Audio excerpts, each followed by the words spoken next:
I need to know your heart, oh God.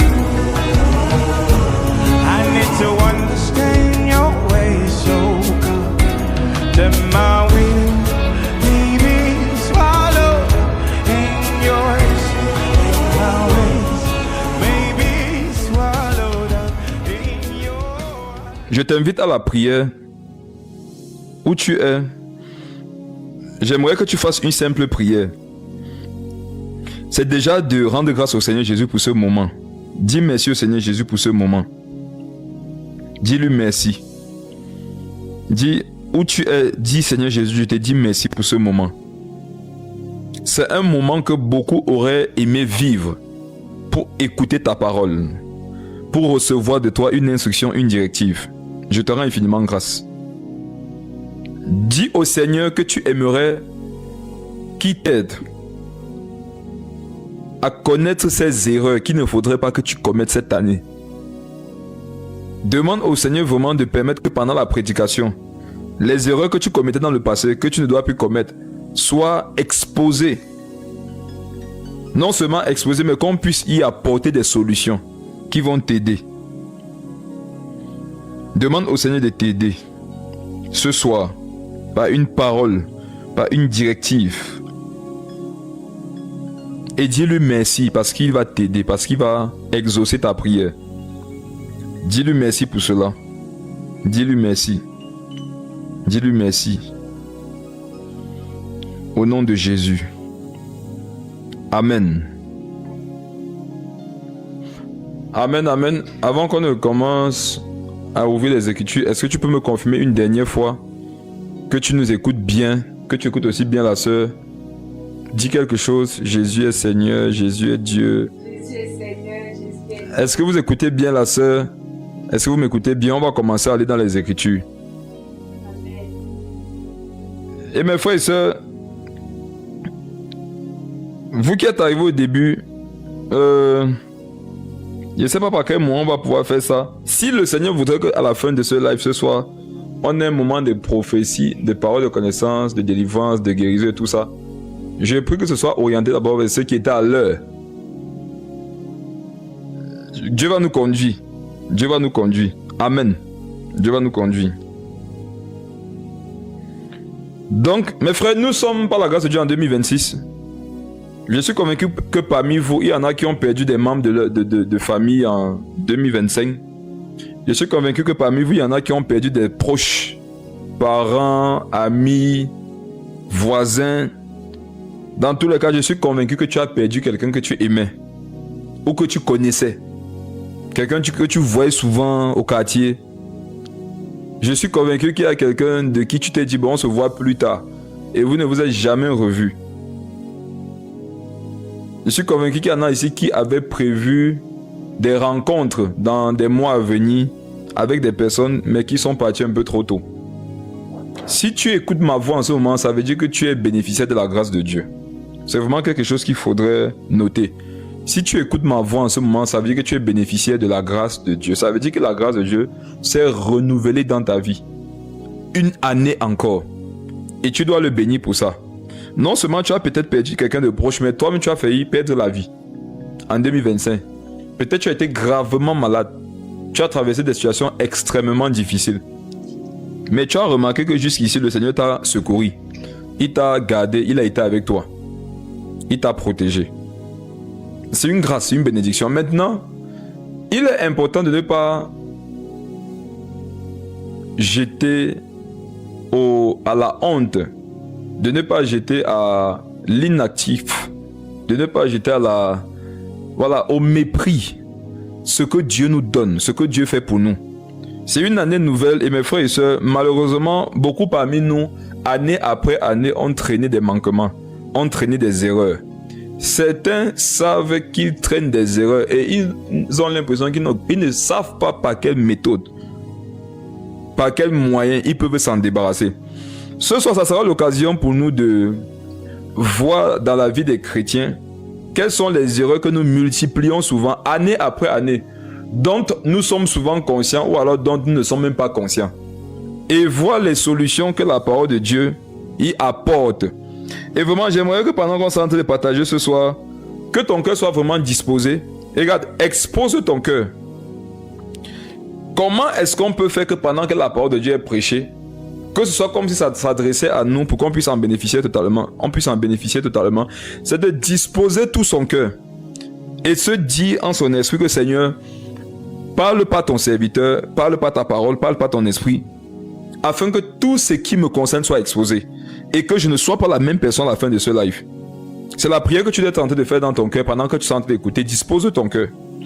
Donc on va voir des erreurs que nous avons souvent commises année après année, qui nous ont traînés sur le plan spirituel, sur le plan social, sur le plan professionnel, scolaire, à l'université, sur le plan marital, sur le plan de l'enfantement, sur le plan de la promotion, sur le plan des croissances spirituelles, des expériences spirituelles.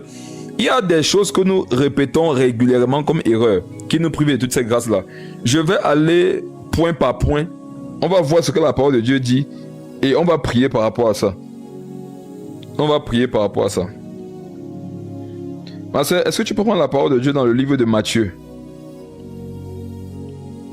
Matthieu, le chapitre 10. Je te conseille de lire avec nous à la maison ou de noter les passages. Tu pourras les relire. Matthieu, le chapitre 10. Le verset 37.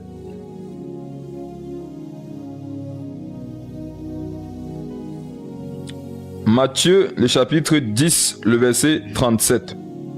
Matthieu, le chapitre 10, le verset 37. Celui qui aime son père ou sa mère plus que moi n'est pas digne de moi. Et celui qui aime son fils ou sa fille plus que moi n'est pas digne de moi. Est-ce que tu peux reprendre ça? Celui qui aime son père ou sa mère plus que moi n'est pas digne de moi. Et celui qui aime son fils ou sa fille plus que moi n'est pas digne de moi. Prenons un deuxième passage. 1 Corinthiens, le chapitre 7. 1 Corinthiens, le chapitre 7, à partir du verset 22.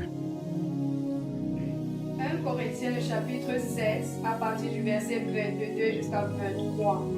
Car l'esclave qui a été appelé dans le Seigneur est un affranchi du Seigneur. De même, l'homme libre qui a été appelé est un esclave de Christ. Vous avez été rachetés à un grand prix. Ne devenez pas esclaves des hommes. Reprends le verset 23. Vous avez été rachetés à un grand prix. Ne devenez pas esclaves des hommes. Le premier passage qu'on a lu nous parle d'aimer quelqu'un plus que Jésus. Le deuxième passage nous demande de ne pas être esclave de quelqu'un. J'aimerais vous dire déjà qu'il y a une similitude entre les deux passages. La similitude, c'est que dans les deux passages, il est question des esclaves. Mes frères et sœurs, quiconque aime quelqu'un plus que Jésus, c'est un esclave. Écoutez-moi très bien ce soir. Vous savez, je ne vais pas me presser pour citer tous les points que j'ai eu à énumérer, sur lesquels j'ai médité. Si juste ce point-ci me prend tout le temps, je ne regretterai pas à la fin. Parce que c'est un point central. Les autres, ce sont des choses un peu détaillées. Ce sont des détails. Mais ce que je veux dire ici, c'est très important. Il faudrait bien le comprendre. Jésus dit dans Matthieu, n'aime pas ton père, ta mère, tes enfants, tout ça, plus que moi. Et ici, il demande de ne pas être esclave de quelqu'un. Je vous dis qu'il y a une similitude entre les deux versets. C'est quoi? C'est que quiconque aime quelqu'un plus que Jésus, c'est un esclave. Et le verset 23 ici nous dit quoi? Est-ce que tu peux reprendre le verset 23 de 1 Corinthiens chapitre 7? 1 Corinthiens le chapitre 7, verset 23. Vous avez été rachetés à un grand prix. Ne devenez pas esclaves des hommes. Amen. Amen. Mes frères, je répète ce que j'ai dit. Si juste ce point me prend tout le temps, il n'y a pas de problème. L'erreur numéro 1 à ne pas commettre cette année, c'est d'être esclave des hommes. Je pourrais vous dire que l'erreur à ne pas commettre, c'est 1. Ne pas méditer. 2. Ne pas prier. 3. Ne pas jeûner. 4. Ne pas manquer la communion fraternelle. 5. Adorer le Seigneur. Je pourrais faire ça. Ça, on sait. Vous savez, parfois, pour être édifié en profondeur, il faut souvent laisser ce sur quoi on parle trop. Et parler de ce dont on ne parle pas le plus souvent. Et pourtant, est une gangrène, est un blocage, est un mur, est une montagne dans la vie des gens. Je répète que cette année, mes frères et sœurs, et je vais expliquer ce dont je parle. Je vais expliquer ce à quoi je fais allusion. Cette année, ne soyez pas esclaves d'un homme. Et lorsqu'il est dit homme là-bas, on n'a pas précisé. Ça veut dire que c'est tout type d'homme. Cette année, ne soyez pas l'esclave d'un homme. Ne sois pas l'esclave de ton mari. Ne sois pas l'esclave de ta femme. Ne sois pas l'esclave de tes enfants. Ne sois pas l'esclave de tes parents. Ne sois pas l'esclave de tes amis. Ne sois pas l'esclave de ton patron au travail. Ne sois pas l'esclave de tes voisins. Regarde, sois l'esclave de Jésus. Il va bien détailler ça. Ne soyez l'esclave de personne cette année. Beaucoup, vous avez vécu vos années pas par le Saint-Esprit, mais par les hommes. Vous avez souvent vécu vos années pas par les principes de Dieu, mais par les principes que les hommes vous ont imposés. Et je vais expliquer ce que je veux par là dire. Mais je voudrais que tu saches que mon frère, cette année-là, lutte, travaille, veille à ne pas être un esclave des hommes. Je vais expliquer. Ma soeur, prenons notre passage. 1 Roi, le chapitre 19. Allons dans 1 Roi, le chapitre 19. Je ne sais pas si j'aurai le temps, mais l'un des points que j'ai nommé, c'est cette année. Ne commettez pas l'erreur de vous attaquer au Père. Cette année, ne commettez pas l'erreur de mal parler des pères. Cette année, ne commettez pas l'erreur de ne pas honorer à leur juste valeur les pères. Peut-être je vais arriver là-bas, mais pour l'instant, je suis ici. Mes frères et sœurs, situons le contexte. Qu'est-ce qui vient de se passer ici? Qu'est-ce qui s'est passé avant 1 Roi 19? Nous le savons pour ceux même qui n'ont pas lu la Bible. Vous avez tellement entendu cette histoire. Vous l'avez sûrement vu dans un dessin animé, dans un film, ou vous l'avez écouté dans une prédication, ou encore même vous avez écouté des personnes en parler. C'est 450 prophètes de Baal qui vont aller en défi contre le grand prophète Élie. Élie va demander une confrontation sur le mont Carmel. Mes frères et sœurs, les prophètes de Baal vont venir faire leur incantation, leurs proclamations, leurs imprécations. Ils vont pratiquer leur sorcellerie toute la journée.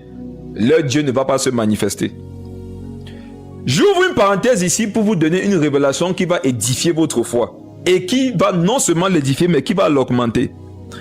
À l'époque, quand je mettais ce passage, je m'étais dit que Baal n'avait pas répondu parce que voilà, c'est un faux Dieu, il n'existe pas.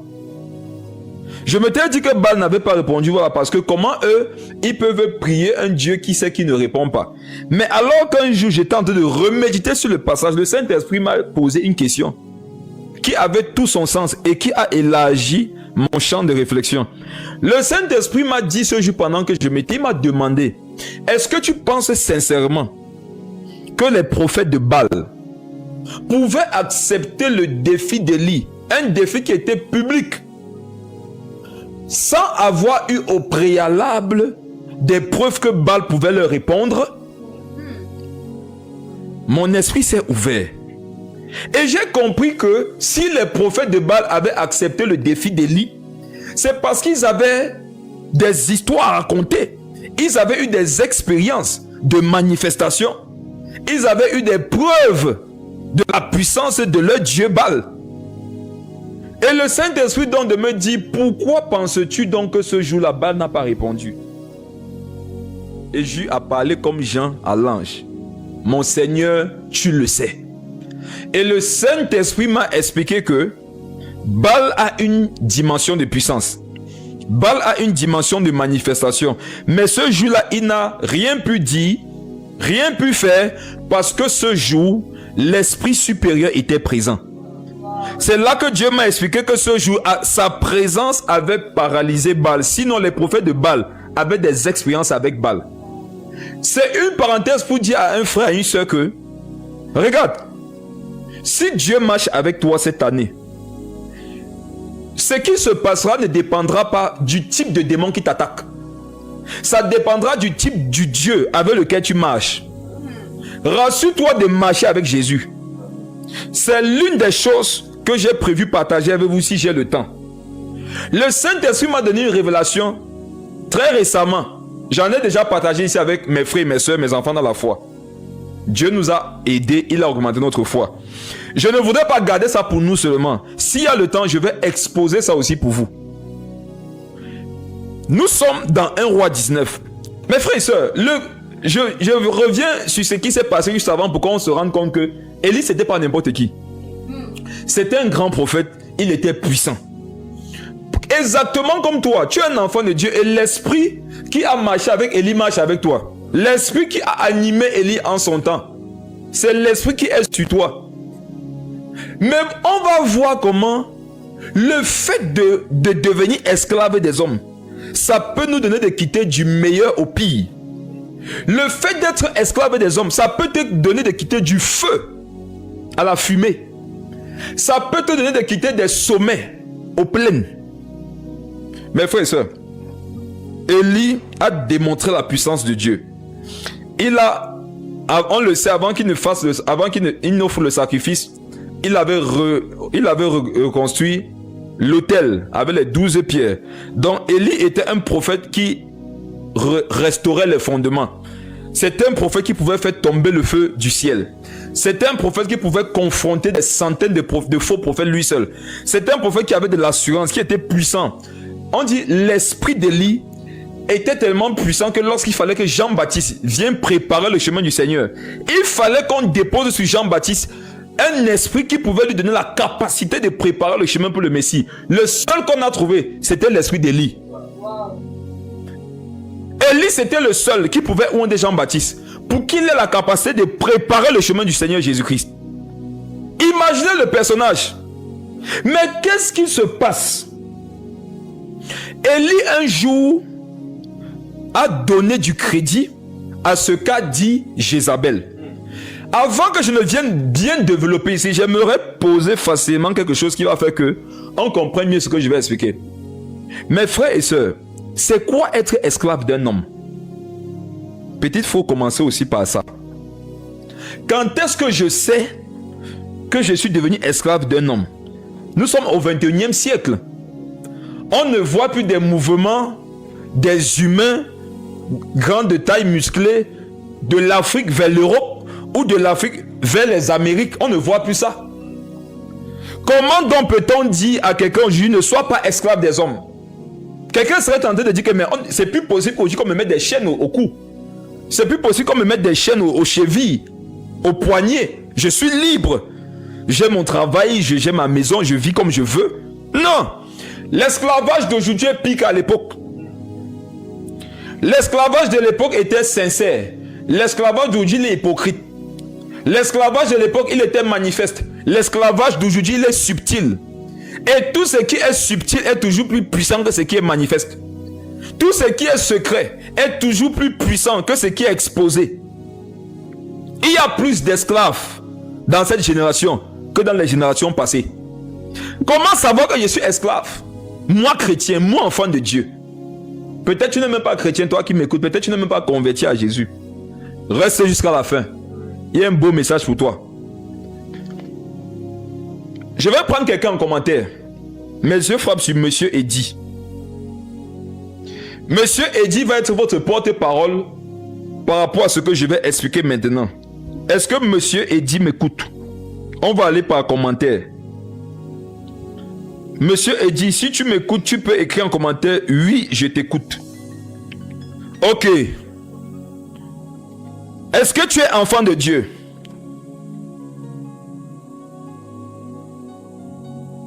Oui ou non? Ok. Si tu es un enfant de Dieu, la Bible te dit d'être toujours joyeux. Vrai ou faux? La Bible dit à Monsieur Eddy, enfant de Dieu, dans 1 Thessaloniciens 5, le verset 17, sois toujours joyeux. Vrai ou faux? Vrai, ok. Tu es appelé à être toujours joyeux parce que tu es esclave de Jésus-Christ. Vrai ou faux?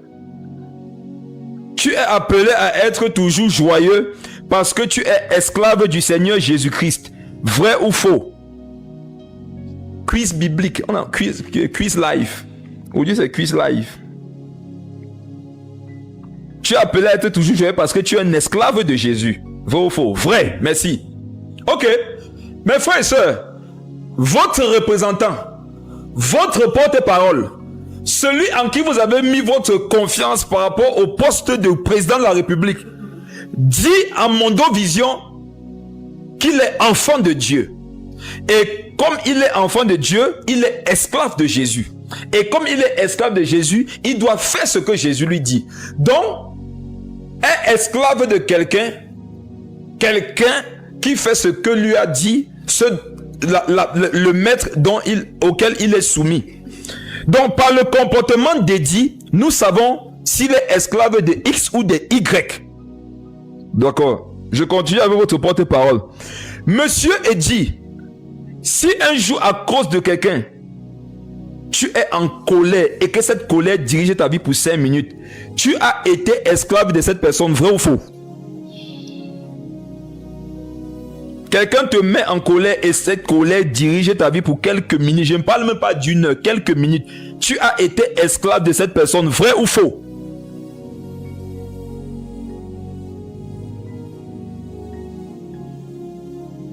Quelqu'un t'a mis en... Vrai. Vrai. Vous voyez ce que je viens de faire là, mes frères et sœurs. Comprenez bien ça, on va aller loin. Si tu n'as pas compris, ton live s'arrête ici. Mais si tu as compris ce qui vient de se passer, on va aller loin ensemble. Donc, je comprends par là que être esclave de quelqu'un, c'est faire sa volonté. Mes frères et sœurs, l'esclavage d'avant, on t'obligeait à faire une volonté qui n'était pas la tienne. Mais l'esclavage d'aujourd'hui, on t'influence par une mauvaise volonté pour que toi-même tu fasses ce qui est contre ta propre volonté. Écoutez-moi très bien. Si vous êtes enfant de Dieu, Dieu vous a déjà donné sa parole. En tant que ses esclaves, vous devez faire ce qu'il dit. C'est ce que vous faites qui nous montre celui duquel vous êtes esclave. Donc quand quelqu'un affecte mon comportement, et ce n'est pas le comportement que Christ m'appelle à avoir, je suis devenu l'esclave de la personne. Mes frères et sœurs, cette année, veillez à ne pas être l'esclave d'un homme. L'esclavage dont il est question, c'est que ta vie, tes pensées, tes paroles soient dirigées par quelqu'un d'autre qui n'est pas Christ. Faisons attention. Mes frères, savez-vous pourquoi la plupart des personnes vont rater l'enlèvement? Savez-vous pourquoi la plupart des personnes, après avoir quitté la terre, seront jugées et ne seront pas sauvées? C'est parce que Dieu aura trouvé ces personnes-là esclaves des hommes. Je voudrais m'adresser à vous qui avez tendance à dire que les gens vous ont blessé, les gens vous ont maltraité, vous n'avez pas connu l'amour de votre père, vous n'avez pas connu l'amour maternel, les gens ne vous considèrent pas. C'est votre tour. Regardez, écoutez-moi très bien. La puissance qu'il y a dans le Saint-Esprit fait que quand le Seigneur Jésus rencontre un homme, une femme, quel que soit son passé, la Bible dit que dans 2 Corinthiens au verset 17, quand tu connais Christ, les choses anciennes passent, toutes choses deviennent nouvelles. Quand Jésus te rencontre, il fait toutes choses nouvelles. Donc, quand toi tu ne veux pas laisser ce qui était avant pour commencer à te porter sur ce qui est nouveau, tu dis au Seigneur qu'il n'a pas assez de puissance pour te délivrer de ton passé. Aujourd'hui, tu dois marcher par le Saint-Esprit. Si tu as remarqué que dans certaines de tes réactions, c'est le produit des rejets que tu as reçus lors de ton enfance, tu es esclave de ton enfance. Tu meurs comme ça, tu vas aller en enfer. Si tu as remarqué que dans ton comportement d'aujourd'hui, ton comportement est taché des blessures que t'ont causé ta mère, ton père, tes frères, tes soeurs, tes voisins lorsque tu étais petit, lorsque tu étais petite. Si c'est ça qui dirige ta vie, tu es l'esclave. Jésus ne vient pas sauver, Jésus ne vient pas enlever les esclaves d'autres personnes. Il vient enlever ses esclaves. Jésus vient enlever le blé. Il ne vient pas enlever l'ivraie. Lorsque tu laisses les actions des hommes diriger ta vie, tu es en train de dire à Jésus que ces hommes ont plus de pouvoir que lui sur toi. Si vous êtes dans une entreprise, le directeur général donne une recommandation. Le gardien donne une recommandation. Contraire, vous allez appliquer la recommandation de qui?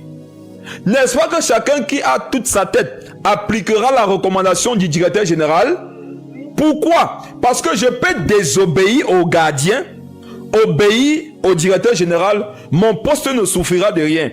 Mais si je désobéis au directeur général, mais j'obéis au gardien, je vais me faire renvoyer. Les conséquences de nos vies sont rattachées de celui que nous écoutons, celui dont les paroles nous conduisent et que nous mettons en pratique. Il y a beaucoup, vous allez vous rendre compte que vous êtes esclaves des hommes. Pourquoi? Vous vous êtes levé certains matins, vous avez commencé par la prière, la méditation, c'était bien avec le Saint-Esprit. Vous étiez en train de communier avec Dieu. Mais pour peu, même les foyers, je m'adresse à vous, pour peu que tu aies salué ton mari, il ne t'a pas bien répondu, tu as gâché ta journée. Ma soeur, je vais te poser une question. Est-ce que ton mari est Dieu? Est-ce que ton mari est Dieu? Lorsque tu laisses l'impolitesse ou les boudes de ton mari diriger ta journée, que fais-tu de celui qui t'a créé? Que fais-tu de celui qui le matin t'a dit pendant la méditation que ma paix, mon repos et ma joie marchent avec toi? Cette année, mes frères et sœurs, les gens vont vous attaquer. Les gens vont vous critiquer. Les gens vont vous humilier. Les gens vont vous rabaisser. Si ça vous affecte, ça va affecter aussi votre communion avec Dieu. Et c'est vous qui allez perdre. Je vais prendre un verset tout à l'heure qui va vous montrer que cette année, Dieu veut que tu aies un moral fort. Tu dois avoir un moral fort. Regardez Jésus. Mettons-nous à sa place. Écoutez cette image. Vous avez passé 3 ans à aimer les gens, manifestement dans le ministère. Prier pour eux, les enseigner, les nourrir. Vous avez tout supporté pour eux. Et la seule fois où vous leur demandez de l'aide, venez et priez avec moi car mon âme est angoissée. Ils vous abandonnent tous, même pas un seul reste. Mes frères et sœurs, n'est-ce pas que lorsque les disciples ont abandonné Jésus, n'était pas encore allé à la croix? N'est-ce pas que quand les disciples ont abandonné Jésus là, il n'était pas encore allé à la croix? Mes frères et sœurs, qui avoue que comme moi, si tu étais à la place de Jésus et tu avais remarqué que ceux pour qui tu as toujours été là, le seul jour où tu as besoin d'eux, eux tous ils t'abandonnent, avoue que tu aurais renoncé au projet d'aller mourir pour eux. Moi, j'aurais renoncé direct. Chacun de devant l'en en fait payer pour ses péchés pour l'éternité. Parce que Jésus-Christ n'était pas esclave de ses apôtres, mais esclave de Dieu. Et rappelons-nous que l'esclave fait la volonté de son maître.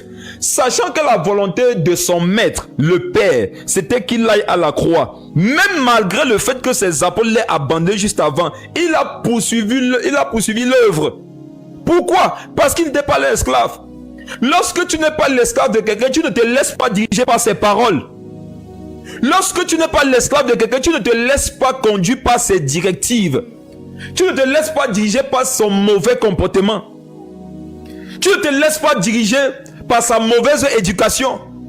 Cette année, les personnes comme ça vont vous environner. Ils seront là dans vos vies. Mais vous ne devrez pas les laisser un minimum, même 1 gramme de poids, d'autorité, de puissance dans vos vies. Même si c'est ton mari, même si c'est ta famille, regardez, tous les pouvoirs qui doivent revenir à Dieu que vous avez donné aux hommes là, allez récupérer ça. Donnez ça au Seigneur. Le Seigneur sait où il vous conduit et lui, il a un bon projet pour chacun de nous. Ne devenez pas esclave des hommes. Que personne ne ravisse ta paix, ta joie, ton repos, personne. Parce que personne n'est mort à la croix pour toi. Il faudrait que les gens qui avaient pour habitude de casser ton moral, par une parole, par un comportement, commencent à se rendre compte que tu es devenu inébranlable. Tu es devenu infaillible. Tu es devenu indéstabilisable. Tu n'es plus de ceux-là qui ne marchent pas ce qu'on a dit, ce qu'on a fait derrière le dos. Non, tu es passé à notre niveau. Mes frères et sœurs, n'est-ce pas, nous disons que nous voulons être à l'image de Jésus. Qui souvent a écouté les choses qu'on dit sur Dieu, c'est lui-même qui a mal pour Dieu. C'est arrivé à qui? Tu vois les gens que Dieu a créés, à qui il donne le souffle de vie. Les mêmes disent que non, Dieu n'existe pas. Oh, Dieu, c'est une fiction. Dieu, c'est un mythe. C'est une idéologie. Dieu, c'est pour les faibles. Dieu, c'est pour ceux qui n'ont pas d'espoir. Dieu, c'est pour ceux qui vivent des dépressions. Dieu, c'est pour ceux qui ne savent plus quoi faire de la vie. Mes frères, tout ça, il entend. Hein. Tout ça, il entend. Qui parmi vous s'est déjà posé la question de savoir pourquoi le fait que Dieu sache tout ce que les hommes disent envers lui, comme blasphème, comme parole mensongère, humiliante, rabaissante, Dieu n'agit pas contre eux? Qui s'est déjà posé la question? La réponse est que Dieu n'est pas leur esclave. Mes frères, est-ce que vous savez que Dieu devient faible le jour où il commence à agir à cause des propos et des comportements déplacés des hommes vis-à-vis de lui? Est-ce que vous savez que Dieu devient faible le jour où il commence à se comporter en fonction des païens? Dieu devient faible le jour où il commence à se comporter en fonction des personnes qui ne veulent pas de lui. Toi, chrétien, parfois tu te dis que mais si j'étais Dieu, je devais frapper celui-ci. Tu ne devais pas le frapper pour ce qu'il a fait ou pour ce qu'il a dit, mais parce que tu es faible. Ce sont les faibles qui frappent. Les forts sont calmes, patients. Ils ne sont pas perturbés. Ils ne changent pas le projet par rapport aux agitations qui est autour. Les chiens aboient, la caravane passe. Les gens posés, les gens forts spirituellement, Dieu, ceux qui ont la nature de Dieu, ils ne modifient pas leur chemin, ni leur trajectoire en fonction de l'agitation de leurs ennemis autour d'eux. Ésaïe 30 verset 15, c'est dans le calme et la confiance que sera votre force. Cette année, mes frères, soyez calmes et confiants, ne vous agitez pas. Comme j'aimerais que le temps me permette d'arriver sur la maison bâtie sur le roc. Comme j'aimerais que le temps me permette de te dire certaines choses là-bas. Mes frères et sœurs, cette année, décidez de ne pas avoir d'excuses par rapport à vos manquements citant le nom de quelqu'un d'autre. Montez à la nature divine. Montez au niveau divin. Sont de simples humains ceux qui commettent des erreurs et accusent d'autres hommes. Est-ce qu'il peut vous partager quelque chose? Regardez quelque chose. Adam et Ève, lorsqu'ils étaient dans la gloire de Dieu, la Bible dit qu'ils étaient nus, ils n'en avaient point honte. Pourquoi? Ils n'étaient pas dans une dimension humaine. Regardez mes frères et sœurs, je suis habillé. Vous êtes témoins que je suis habillé. Est-ce que tu peux me dire en commentaire si tu constates que je suis habillé? On ne sait jamais. Peut-être ton niveau prophétique fait que quand tu vois les gens, tu ne vois plus leurs vêtements. Tu peux être tellement précis dans le prophétique que quand tu regardes les gens, tu les vois tels que Dieu les a créés. Pardon, si tu es en train de me voir tel que Dieu m'a créé, dis-moi que je quitte ce plateau. Est-ce que je suis habillé, frère et soeur? Ça, c'est parce que je suis dans la nature humaine. Les humains s'habillent. Adam et Ève pêchent. Ça leur donne de quitter la nature divine pour revenir dans la nature humaine. Et là, ils constatent qu'ils sont nus. Qu'est-ce qu'ils font? Ils se cachent. Et qu'est-ce qu'ils font lorsque Dieu vient demander des comptes? Adam accuse Ève. Ève accuse le serpent. Chacun d'eux avait raison. C'est vraiment à cause du serpent qu'Ève a péché. C'est vraiment à cause d'Ève que Adam a péché. Mais Dieu n'a tenu aucun des deux pour innocent. Malgré le fait que leur argument était vrai, ils ont été chassés. Dans les tribunaux humains, si tes arguments sont vrais, propres, prouvés, tu es innocent. Mais tes arguments devant la face de Dieu peuvent être vrais, prouvés, propres, mais tu es coupable. Mes frères, allons maintenant dans Actes des Apôtres. Allons dans les Épîtres.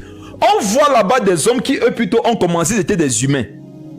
Mais ils ont atteint la nature divine. Retenez bien que ceux qui sont humains accusent. Lorsqu'ils font des erreurs, ils accusent les autres comme étant la source de leurs erreurs. Allons maintenant voir des hommes qui sont devenus des esprits. Étienne, c'était un homme au départ, mais il a tellement communié avec le Saint-Esprit qu'il est devenu lui-même un esprit, au point où ses propres ennemis, lorsqu'ils le regardaient, ils pensaient voir un ange. Qu'est-ce qui s'est passé lorsque cet homme était en train de le lapider? Étienne a intercédé pour eux. Il a dit, Père, pardonne-les, ils ne savent pas ce qu'ils font. La même chose, les apôtres, c'est Dieu lui-même qui un jour dit, ces hommes, la terre n'est plus digne d'eux. Pourquoi ils n'étaient plus des humains? Nulle part vous allez les voir accusés. On comprend par là que spirituellement, quand tu es stable spirituellement, tu peux faire des erreurs. À cause de quelqu'un, tu n'accuseras pas. Ce sont les humains qui accusent. Cette année, n'est pas d'excuse. Ne nous dis pas cette année que si tu as échoué dans tel domaine, c'est parce que tu as été attaqué là-bas. Regarde, Il y en a qu'on a attaqué plus que toi, mais ils ont réussi. Ne nous dis pas que cette année, je n'ai pas réussi parce que j'avais vraiment beaucoup d'ennemis. David avait au moins 11 000 ennemis parce que 10 000 à son côté, 1000 à sa droite, il n'a pas été atteint.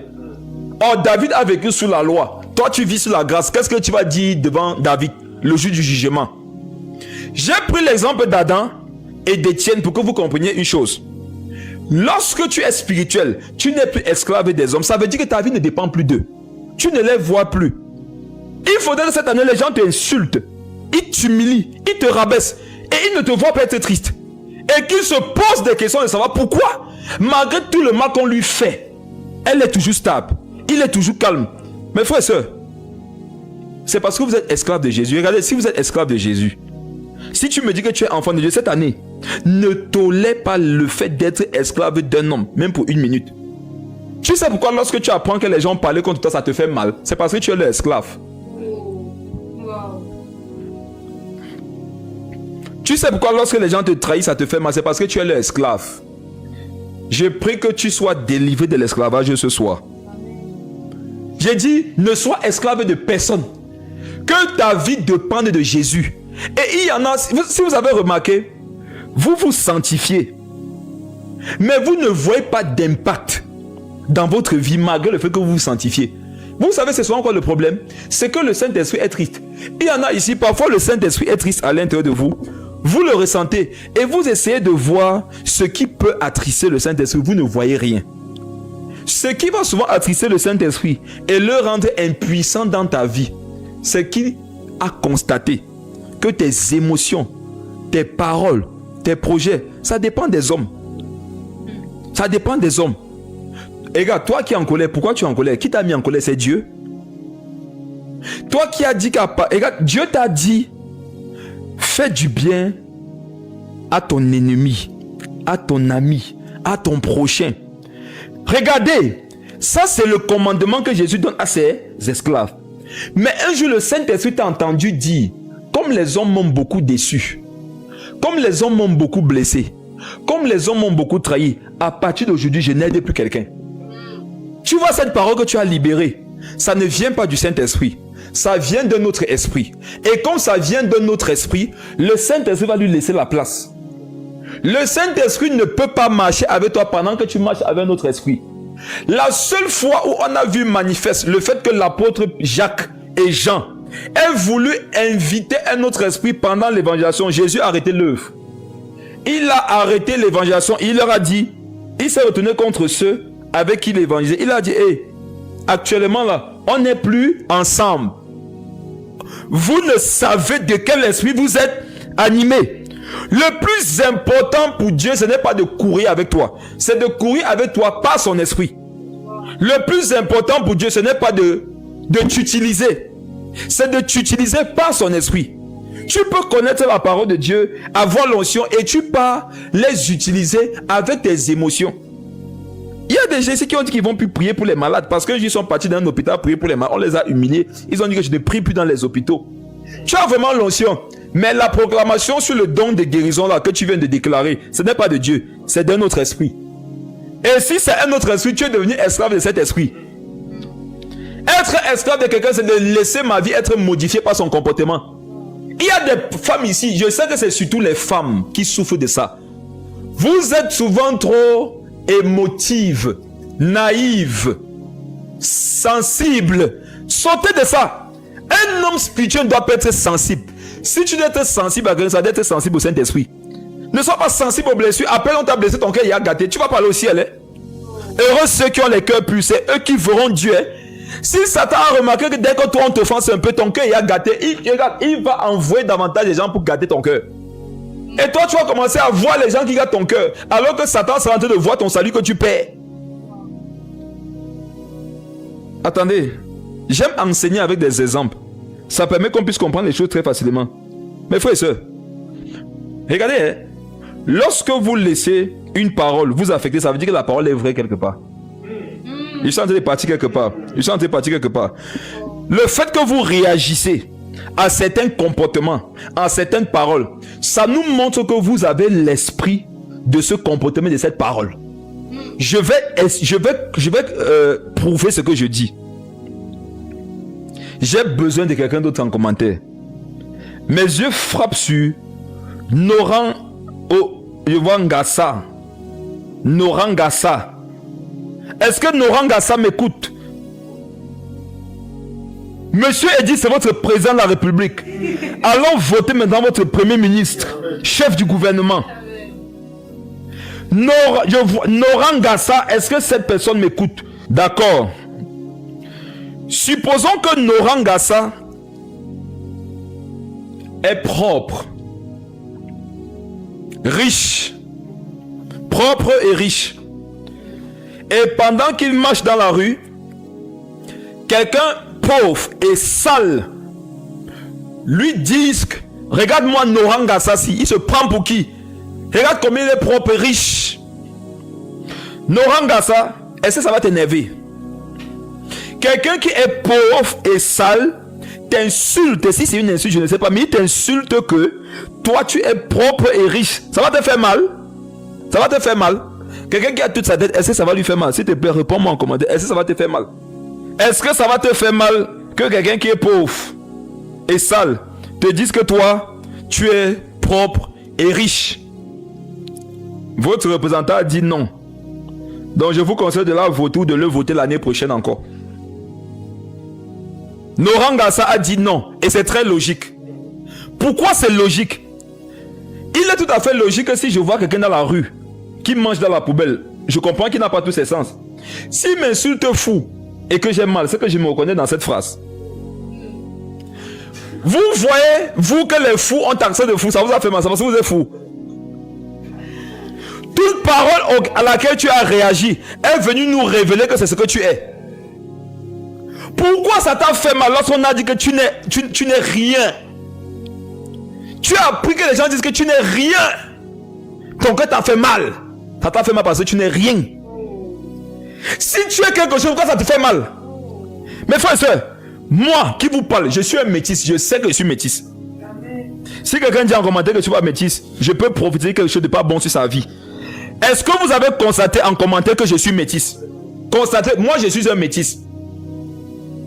Si quelqu'un me dit que je suis noir, c'est son problème. Je ne suis pas noir, je suis métis. Voilà, merci. Ils ont constaté, vous constatez en commentaire, je suis métis. Je suis ici en studio avec Tertullien, un frère, il est noir. Oui, lui il est noir. Je suis avec Rachel, elle est noire. Voici, elles sont noires, mais moi, je suis métis. Mes frères, quand vous savez ce que vous êtes, vous ne devriez pas souffrir du contraire. Quand tu sais qui tu es, tu ne dois pas souffrir de recevoir des paroles qui disent que tu es le contraire. Je voudrais que vous montiez à une dimension de divinité. Dieu ne souffre pas de ce que les hommes pensent de lui. Il sait qui il est. Dieu n'est pas influencé dans son agenda par le comportement des hommes. Mes frères et sœurs, qui peut être comme Dieu? De siècle en siècle, les gens à qui il donne souffle, vie, s'attaquent à lui, mais il les garde. Caïn lui a manqué de respect. Suis-je le gardien de mon frère? Mais lorsque Caïn était en difficulté, il est venu voir Dieu. Dieu lui a dit: ne t'inquiète pas, je vais te protéger avec une étoile. Qui est comme Dieu? Regardez, mes frères et sœurs, je vais dire quelque chose qui va te choquer. Lorsque tu te comportes mal à cause de quelqu'un qui s'est mal comporté envers toi, tu as tout simplement montré que tu étais l'ombre de la personne. La personne était manifeste, mais toi tu étais une autre version de cette personne, mais cachée. Et la personne, en se comportant d'une certaine façon contre toi, a montré au monde que vous êtes pareil. Il y en a, vous êtes devenus pire que ceux que vous dénonciez. Pourquoi? Vous disiez que ils font X, Y qui n'est pas bien. Mais si vous vérifiez bien, leur comportement vous a changé. Tu as dénoncé ce neveu que tu as aidé, qui n'a pas été reconnaissant. À cause de ça, tu as cessé d'aider. Entre quelqu'un qui ne veut pas aider alors qu'il en a les moyens et quelqu'un qui n'est pas reconnaissant, n'est-ce pas que les deux sont impurs devant Dieu? Les gens qui volent dans les maisons des autres sont venus montrer aux autres qui sont des meurtriers. Je parle en tant qu'un Africain. Une chose à laquelle nous pouvons souvent assister dans les rues africaines, c'est qu'on prenne quelqu'un qui a volé des choses qui ont des valeurs de 25 000 francs, 50 000 francs, 100 000 francs, et qu'on le brûle vivant, jusqu'à ce qu'il meure. Il a volé, c'est vrai, mais vous l'avez tué. Vous êtes deux pécheurs. Les péchés des uns envers nous viennent souvent exposer les péchés qui dorment en nous. Si donc quelqu'un en péchant contre toi, tu as remarqué que tu as mal réagi, cette personne a été révélateur d'une forme de diable qui dormait en toi. Et donc tu devrais être reconnaissant envers toutes ces personnes qui t'ont fait du mal, pendant que ce mal a eu à révéler des choses qui n'étaient pas l'image de Dieu. Tant que les gens pêchent contre vous et vous voyez des choses qui ne sont pas au-dessus de Dieu sortir de vous, ces personnes sont des outils entre les mains de Dieu pour vous montrer que vous n'êtes pas parfait devant la face du Seigneur. Et quand vous aurez été ce que Dieu appelle, ce que Dieu vous appelle à être, vous ne souffrirez plus de leur comportement. Tu ne peux pas être un blanc et on t'insulte négro, ça te fait mal. Tu ne peux pas maintenant être un négro et on t'insulte white, ça t'énerve. C'est comme si tu insultes un Camerounais. Ça n'a pas de sens. À moins que toi tu aies un problème de complexe. Les gens envers lesquels on pose des actions mauvaises et qui se sentent touchés dans leur ego, ce sont les gens qui sont complexés. Ce sont les gens qui ont des complexes déjà personnels, qui traînent depuis un certain temps. Mes frères, montons à la dimension spirituelle, à la dimension divine. Une dimension dans laquelle ce que je veux faire, je me rassure que c'est le Saint-Esprit qui me conduit. Comment savoir que ce n'est pas Dieu qui te conduit? Après avoir vécu un événement difficile, fâcheux avec quelqu'un, tu dis je. À partir de maintenant, je. Dès que tu commences une phrase, dès que tu as un projet, dès que tu as une théorie, où tu as vu la marque je, moi, mon, dès que tu vois le pronom personnel, les adjectifs possessifs, quand tu vois tout ça, il faut fuir, ce n'est pas Dieu qui te parle. Satan veut détruire ton cœur. Ne laissez pas les méchants vous donner d'être méchants comme eux. 1 Samuel 24 verset 14, bûchez ce verset. 1 Samuel 24 14. David dit à Saül qui depuis essaie de lui faire du mal, je ne t'ai pas fait du mal parce que c'est du méchant que vient la méchanceté. Si j'étais méchant comme toi, je t'aurais tué depuis, mais je ne suis pas méchant comme toi. C'est pour ça que tu es encore en vie.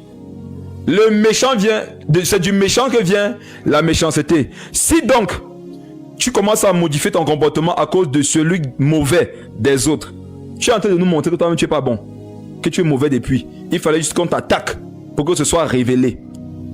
Cette année, ne soyez pas esclave de quelqu'un. Revenons dans le texte. Je vous parlais d'Élie et je vous montrais que c'était un grand homme de Dieu. Voilà le grand prophète Élie qui venait de terrasser 450 faux prophètes et leur divinité.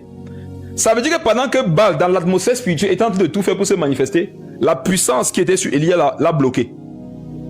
Mais est venue une femme. Une femme. Elle a dit que les dieux...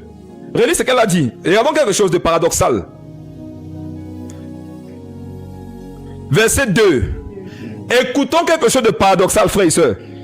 1 le verset 2. Jézabel envoya un messager à Élie pour lui dire que les dieux me traitent dans toute leur rigueur.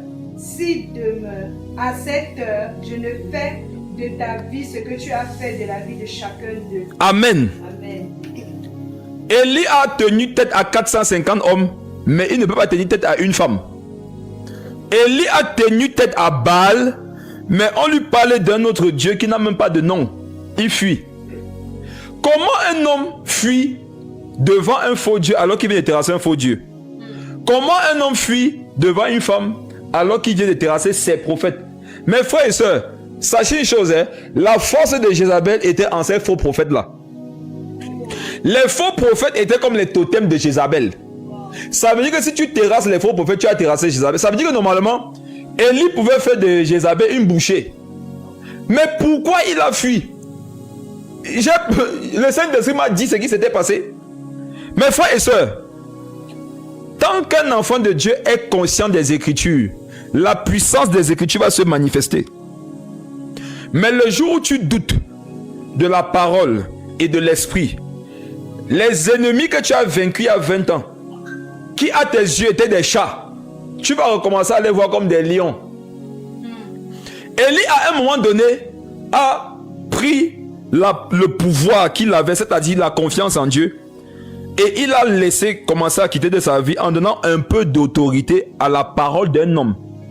Et voilà que quand tu donnes du pouvoir à la parole de quelqu'un, tu vas devenir esclave de la personne même si tu ne le veux pas. Élie a commencé à fuir devant Jézabel parce que, manquant de foi, il a commencé à devenir son esclave. Et c'est clair que si ta maîtresse prévoit te faire du mal, tu vas fuir. Si elle n'est pas ta maîtresse, tu ne peux pas fuir devant elle. Il a fui. Et qu'est-ce qui s'est passé? Élie arrive, on est au verset 6. Lis le verset 6 s'il te plaît. 1 Roi 19, le verset 6. Non, attends, d'abord tu t'étais arrêté à quel verset là?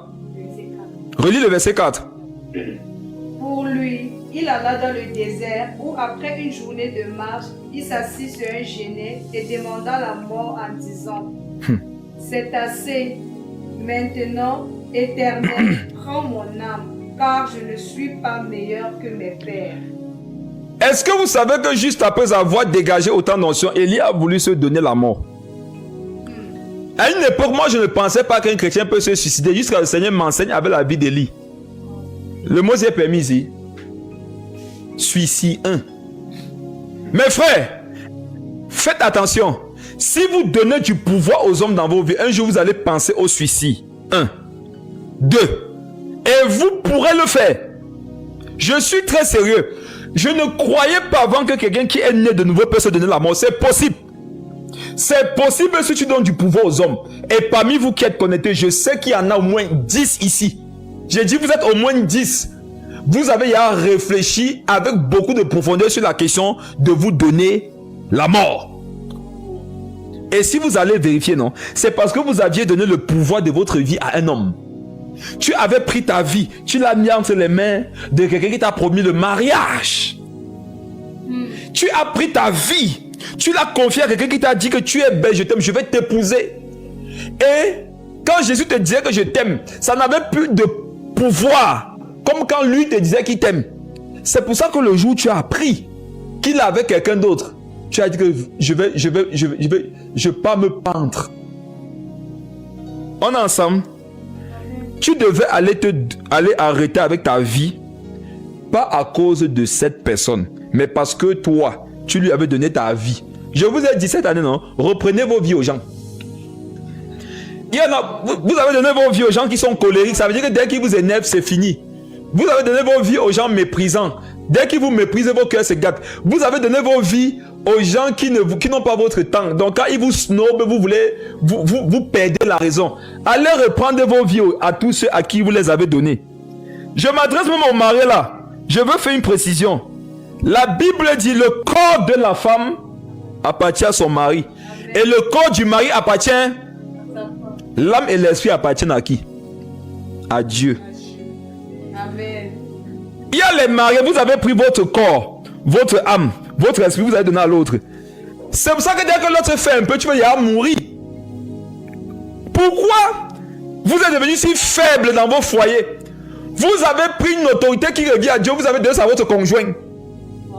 C'est pour ça que tu n'as plus la puissance d'aller vers ta femme et essayer de traiter le problème calmement parce que tu es au-dessus de ce qu'elle t'a fait. Mais dès qu'elle va faire une petite erreur, tu t'agites. En fait, tu t'agites parce que ton esprit, ton âme, c'est entre ses mains. Donc, pour peu qu'elle fasse un peu comme ça, toi, tu es à tout gâter. Mon frère, c'est mon corps qui appartient à ma femme. Mon âme et mon esprit appartiennent à Jésus. C'est pour ça que si ma femme a besoin de moi, j'aurai la capacité de l'aider. Pourquoi? Parce que elle n'est pas mon Dieu. Et si quelqu'un devient ton Dieu, tu ne peux plus aider la personne. Écoutez-moi très bien. Quand vous donnez la place de Dieu à quelqu'un dans votre vie, vous ne pouvez plus rien faire pour la personne. Qu'est-ce qu'on peut faire pour le Créateur? Qu'est-ce qu'on peut faire pour son Seigneur? Vous êtes incapable d'aider les gens autour de vous parce que vous leur avez donné une place trop élevée. Pourquoi tu pries les malades et ne guérissent pas? On ne guérit pas le Seigneur. Pourquoi tu chasses les démons des corps? Les démons ne partent pas. On ne chasse pas un démon du Seigneur. Pourquoi tu ne peux pas consoler les cœurs brisés? On ne peut pas consoler le cœur du Seigneur. Le Seigneur n'a pas de problème. Reprenez-les. Regardez, remettez la divinité au Seigneur Jésus. Remettez l'humanité aux hommes. Que vos corps, regardez, Paul disait que ton corps, ton âme et ton esprit soient tout entiers au Seigneur. Je ne sais pas si vous comprenez, mes frères. Je ne sais pas si on est ensemble. Hein. Elles sont ensemble. Dites-moi en commentaire. Peut-être vous avez déjà déconnecté, ceux qui parlent seuls. Est-ce que vous êtes toujours là? Ce que je dis, est-ce que c'est un peu biblique? Est-ce que ça vous aide un peu? Est-ce que les chaînes tombent? Est-ce que les liens sont rompus? Jésus a dit, la Bible dit, c'est pour la liberté que Christ vous a affranchi. Nous avons été... Christ est allé à la croix pour que nous soyons libres. Et c'est quoi la liberté? C'est n'avoir Christ. C'est n'avoir que Christ pour maître. La véritable liberté, c'est d'avoir un seul maître. La véritable liberté, c'est être esclave d'une seule personne. Si tu n'es aussi esclave de personne, il n'y a pas plus esclave que toi. La liberté, c'est d'être esclave d'une seule personne. Cette personne, c'est Jésus-Christ. Maintenant, si tu n'es esclave de personne, tu es esclave. Un esclave quiconque n'est esclave de personne. Un libre quiconque est esclave d'une seule personne qu'on appelle Jésus. Et maintenant, dès que tu as 2 maîtres, tu es malheureux. La Bible a dit que celui qui a 2 maîtres, il est malheureux. Pourquoi? Il ne peut pas marcher les deux, les aimer à deux. Il ne peut pas honorer les deux. Il ne peut pas servir les deux. Remettez Jésus comme votre maître cette année. Que Jésus soit le maître de vos émotions. Si tu dois être triste, non? C'est parce que tu sens que le Seigneur te dit que ma fille, je ne suis pas fier de toi. Si tu dois pleurer, ça doit être parce que l'amour de Dieu touche ton cœur. Si tu dois avoir une colère, cette colère doit être le fait que les âmes ne sont pas sauvées, les miracles, les signes, les prodiges ne sont plus manifestes. Si tu sens des émotions, ça doit être de l'esprit. Ne soyez pas perturbés, mes frères et sœurs. Ceux qu'on perturbe, si vous avez remarqué une chose, les gens qu'on peut facilement perturber dans leurs émotions, ce sont les gens qu'on peut facilement manipuler. On manipule facilement les gens qu'on perturbe au niveau de leurs émotions. Remarquez quand il y a les guerres en Afrique, ce sont des gens d'une certaine tribu, de certains pays qu'on prend. On leur donne 25 000 francs. Ils peuvent tuer 100 personnes par village. Pour 25 000 francs. Mes frères et sœurs, il y a des nationalités et des tribus qu'on ne peut pas utiliser pour faire ce travail. Pourquoi? Parce qu'ils réfléchissent. Parce qu'ils ont un certain niveau intellectuel, ils ont un certain niveau de raisonnement. Lorsque dans ton esprit tu es faible, on peut facilement t'utiliser. Mes frères et sœurs, un jour le Saint-Esprit a ouvert mes yeux, j'ai vu comment la sorcellerie procède pour détruire les enfants de Dieu. Le Seigneur m'avait permis d'écouter une réunion qui se passait entre des sorciers. Je partage ça avec vous. Et des personnes ici vont se sentir en danger. J'ai un jour écouté une conversation que les sorciers étaient en train d'avoir. C'était pas une vision. Et ils se disaient les uns aux autres, voici le programme de demain. Ils ont des programmes. Et c'était contre une famille. Et ils avaient listé le nom du père, de la mère, des enfants. Et ils étaient en train de citer le caractère par lequel ils affectent souvent le papa de la maison. Et j'ai entendu un dire que comme d'habitude, lorsqu'on va lui faire comme ça, toi tu vas le frapper.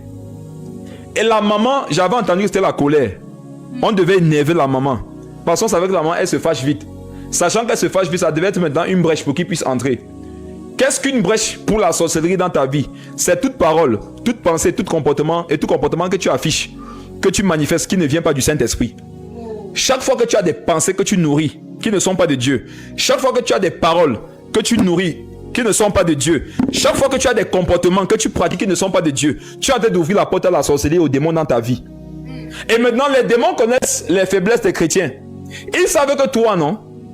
Ton point faible, c'est de te mépriser devant les gens. Il y a des démons qui savent que toi, tu as horreur qu'on te méprise devant les gens. Donc, il va permettre que régulièrement, devant les gens, tu sois méprisé. Dans le but que tu te mettes en colère, que tu t'emportes et que ça crée une voie pour un démon.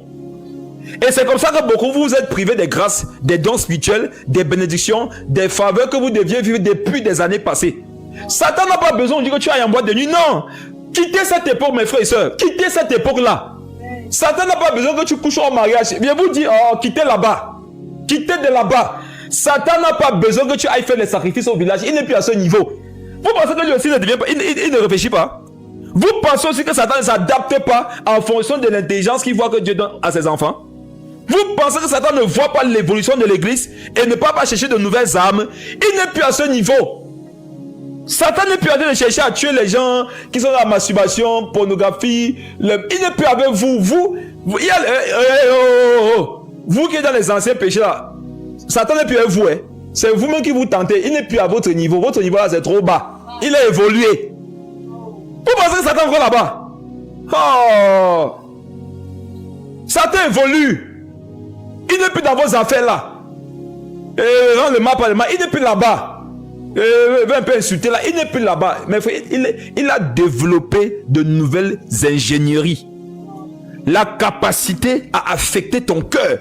Parce qu'il sait que c'est de ton cœur que viennent les sources de la vie. L'année 2026, on va attaquer vos cœurs. Et on verra à qui vos cœurs appartiennent. Oh Jésus, mon cœur à toi. On va voir, non? Est-ce que dit que ton cœur à Jésus, c'est une parole? C'est un comportement. On ne sait pas que ton cœur appartient à Jésus parce que tu ne le dis. On voit que ton cœur appartient à Jésus parce que malgré la manifestation de tous les autres mauvais cœurs envers ton cœur, ton cœur reste pur. Et qu'est-ce que Jésus nous a dit? Il nous a averti. Heureux ceux qui ont le cœur pur, ils me verront. Donc si ton cœur est impur, à cause des cœurs impurs, tu ne vas pas voir Dieu l'année-ci. Si ton cœur devient impur cette année, à cause des cœurs qui ont été impurs en premier, tu ne verras pas Dieu. Et tu vas partir dire que c'est eux qui ont commencé, ça sera la vérité. Mais ça va te priver de la grâce du Seigneur. Vous pensez que Dieu nous bénit en fonction de qui a commencé l'attaque? Vous pensez que Dieu nous fait grâce en fonction de qui a commencé le problème? Dieu nous bénit en fonction de l'obéissance que nous avons vis-à-vis des Écritures. Amen. Et c'est ça ton combat cette année. Conduit par le Saint-Esprit, c'est quoi? Conduit par la parole. Amen. Satan a voulu avoir Jésus sur quelle base? Gâter son cœur. Quand il lui dit, transforme ses pieds en pain, si une façon de dire quoi? Ton père voit que tu as fait une tête de pas. Il a voulu gâter le cœur de Jésus par rapport à son père. Wow. Jésus lui a répondu par les Écritures. Parlez-moi, est-ce que c'était pas vrai? C'était vrai, non? Il avait faim. Et effectivement, son père pouvait transformer les pieds en pain. Mais il n'a pas fait. Ce que Satan disait, c'était la vérité. C'était la vérité. Tous les roms de cet homme ont été donnés. C'était la vérité. On peut t'attaquer avec la vérité, mais dans le but de gâter ton cœur. Quelqu'un peut venir te raconter la vérité que les gens disent sur toi. Mais regarde l'effet que ça a sur ton cœur. N'est-ce pas, ça gâte ton cœur? Quelqu'un peut venir te dire la vérité que j'ai appris que tant a dit que tu as fait que. Tant a fait que tu as dit que tu as dit que tu as fait que. Et c'est la vérité. Mes frères, il y en a parmi vous. Vous avez cru que vous aviez le droit de pécher parce que ce qu'on avait fait contre vous était légitime. Il y en a parmi vous. Vous avez cru que vous aviez le droit de maudire quelqu'un parce que cette personne avait vraiment menti sur votre nom. Le fait que quelqu'un mente sur ton nom ne te donne pas le droit de le maudire. Le fait que quelqu'un pêche contre toi en premier ne te donne pas le droit de pécher contre lui en deuxième. Premier, deuxième. Ils sont pareils, non? Les dons, le tableau d'honneur. Élie a donné du pouvoir à Jézabel de devenir son esclave. Le voilà qui fuit. Et il devient suicidaire. Vous qui avez voulu vous donner la MORT, TikTok. Oh. Vous qui avez voulu vous donner ça. À cause des blessures émotionnelles, sortez de vos gros mots français là. Quittez dans ça. Jésus ne vous a jamais blessé émotionnellement. Vous passez le temps à mentir au Seigneur qu'il n'a pas de poids dans votre vie. À peine, Dieu œuvre dans ta nuit toute la nuit. Il veille. Les anges sont là, ils te parlent en songe. Il a préparé le royaume. Il a envoyé son fils. Il a pourvu par la parole. Tu laisses tout ça pour venir nous dire quoi? Les gens m'ont méprisé. On m'a blessé. On ne m'aime pas. Regarde, qu'est-ce que tu fais de l'œuvre de la croix? Qu'est-ce que tu fais de Jésus dans tout ça? Qu'est-ce que tu fais de la présence du Père en toi? Il se peut que tu n'y crois même pas toi-même, que Dieu habite en toi. Comment quelqu'un qui croit que Dieu habite en lui peut être faillible comme ça? Peut être faible comme toi comme ça? Il a vu ce de la mort avec des excuses humaines. Il mourrait pas en enfer. Vous qui allez vous donner la mort pour de bonnes raisons, vous allez avoir de bonnes raisons aussi de pleurer en enfer. Oh, aussi, il savait. C'est une bonne raison, non? Mais vous allez caler là-bas. Et qu'est-ce qui se passe par la suite? Regardez, hein, les gens vont voir le comportement. Vous allez voir que vos comportements là, voici d'où ça vient. Lis la suite. 1 Roi 19, verset 5. Oui. Il se coucha et s'endormit sur un genet, et voici un ange le toucha et lui dit. Attends. Vous savez pourquoi parmi... Attendez. Oh Jésus. Élie, il s'est couché. Il s'est couché. Il s'est couché. Il s'est couché. On se couche où? Dans la chambre. Vous savez souvent pourquoi vous êtes partis vous réfugier dans vos chambres? À cause des blessures des gens. C'est parce que vous êtes leur esclave. Oh. Quand Élie a commencé à te frustrer par Jézabel, il est parti se coucher.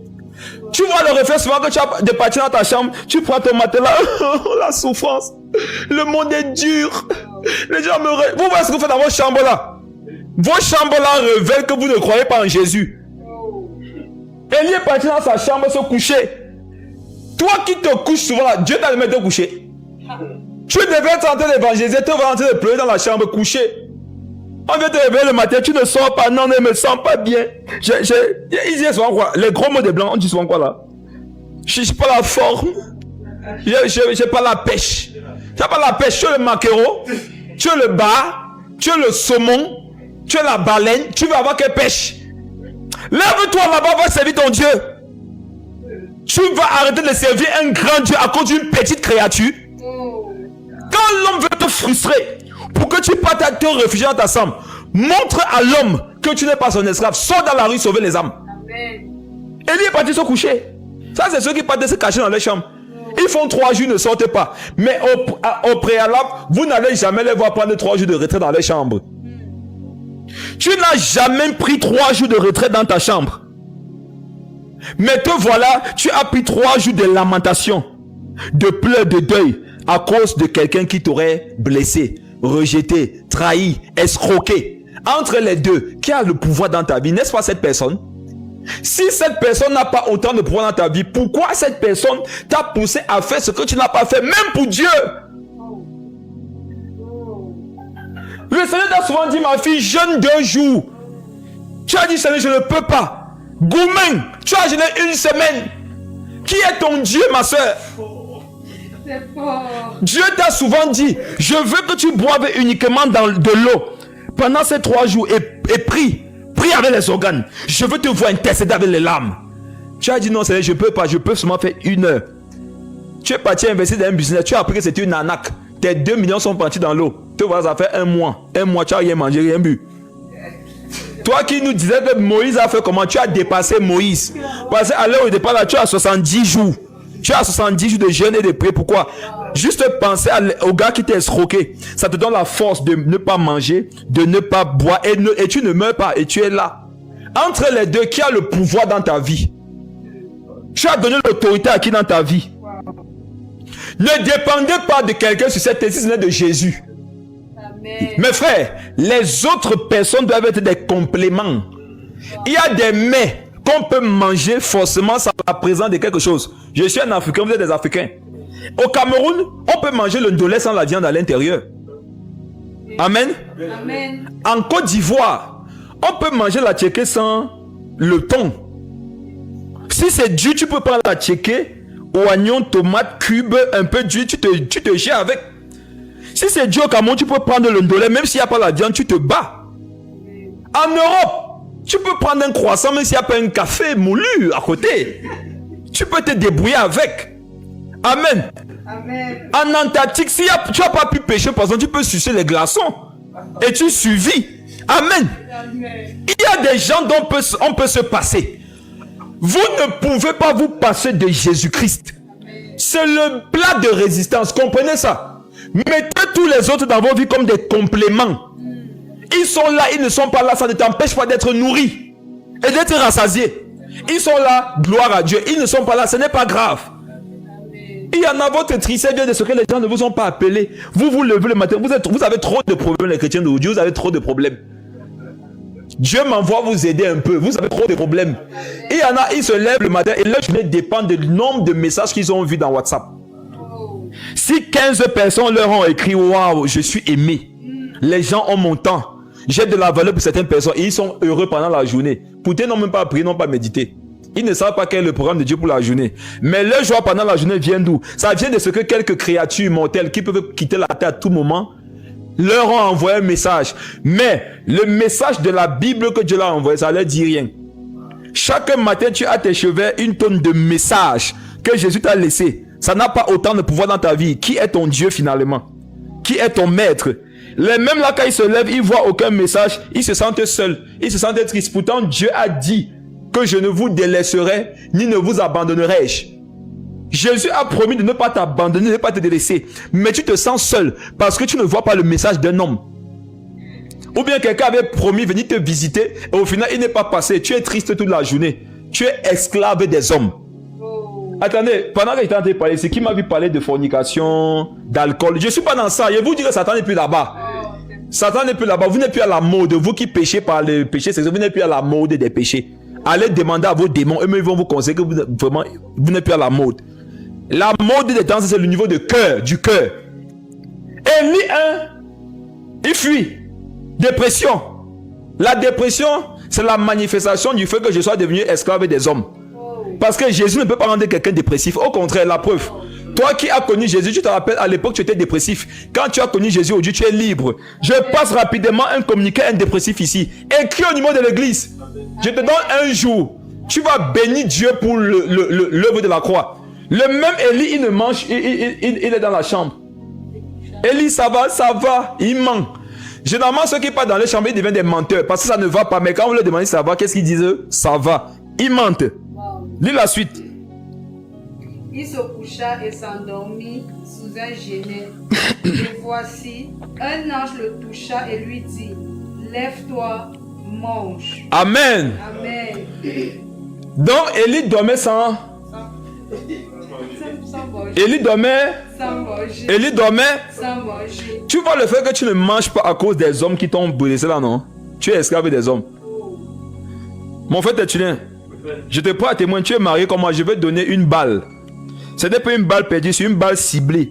Un homme qui ne mange pas chez lui parce que sa femme l'a offensé est esclave de sa femme. Un homme qui ne mange pas chez lui parce que sa femme l'a offensé a établi sa femme comme Dieu dans sa vie. Et s'il meurt, il ira dans le paradis de sa femme. J'espère qu'à part le paradis de Dieu, vos femmes ont des paradis qu'ils ont créés pour vous. Parce qu'après votre mort, vous allez les suivre là-bas. C'est très charnel. Je ne mange pas parce que... Je vous prends à témoin, je suis marié, ça fait 8 ans. Vous pouvez mener cette enquête. Écrivez en inbox à ma femme. Appelez-la. Dis-lui, femme de Dieu, une chrétienne ne doit pas mentir. Dis-nous la vérité. Est-ce que depuis que tu es marié avec ce monsieur, ça fait 8 ans, est-ce qu'un jour, à cause d'un problème que vous avez, il a déjà eu à ne pas manger? Un seul jour, si elle vous dit oui, je quitte le ministère, je quitte le Cameroun, je quitte la galère, je vous quitte, je quitte tout. Je vous dis, si elle vous dit oui, écrivez-moi que ta femme a dit oui, je quitte. Pourquoi? Vous êtes même, c'est bête. Je vous pose une image. Josué 1 verset 8 demande de méditer. Méditer, c'est se faire des images. Ta femme a préparé le riz sauce tomate avec du poulet. Elle t'a offensé avant que tu ne manges. Après t'avoir offensé, ta femme te dit, est-ce que tu manges? Tu dis non. Je te pose une question. Que t'a fait le riz? Que t'a fait le poulet?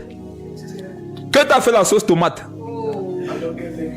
Et regardez, écoutez, vous qui ne mangez pas les repas de vos femmes parce que vous dites que vos femmes vous ont offensé, vous montrez par là que vous avez la capacité de détruire le monde parce qu'une personne vous a détruit. Regardez, quand tu ne manges pas parce que tu dis qu'on t'a offensé, n'est-ce pas, par là, qu'est-ce que la nourriture attend qu'on la mange?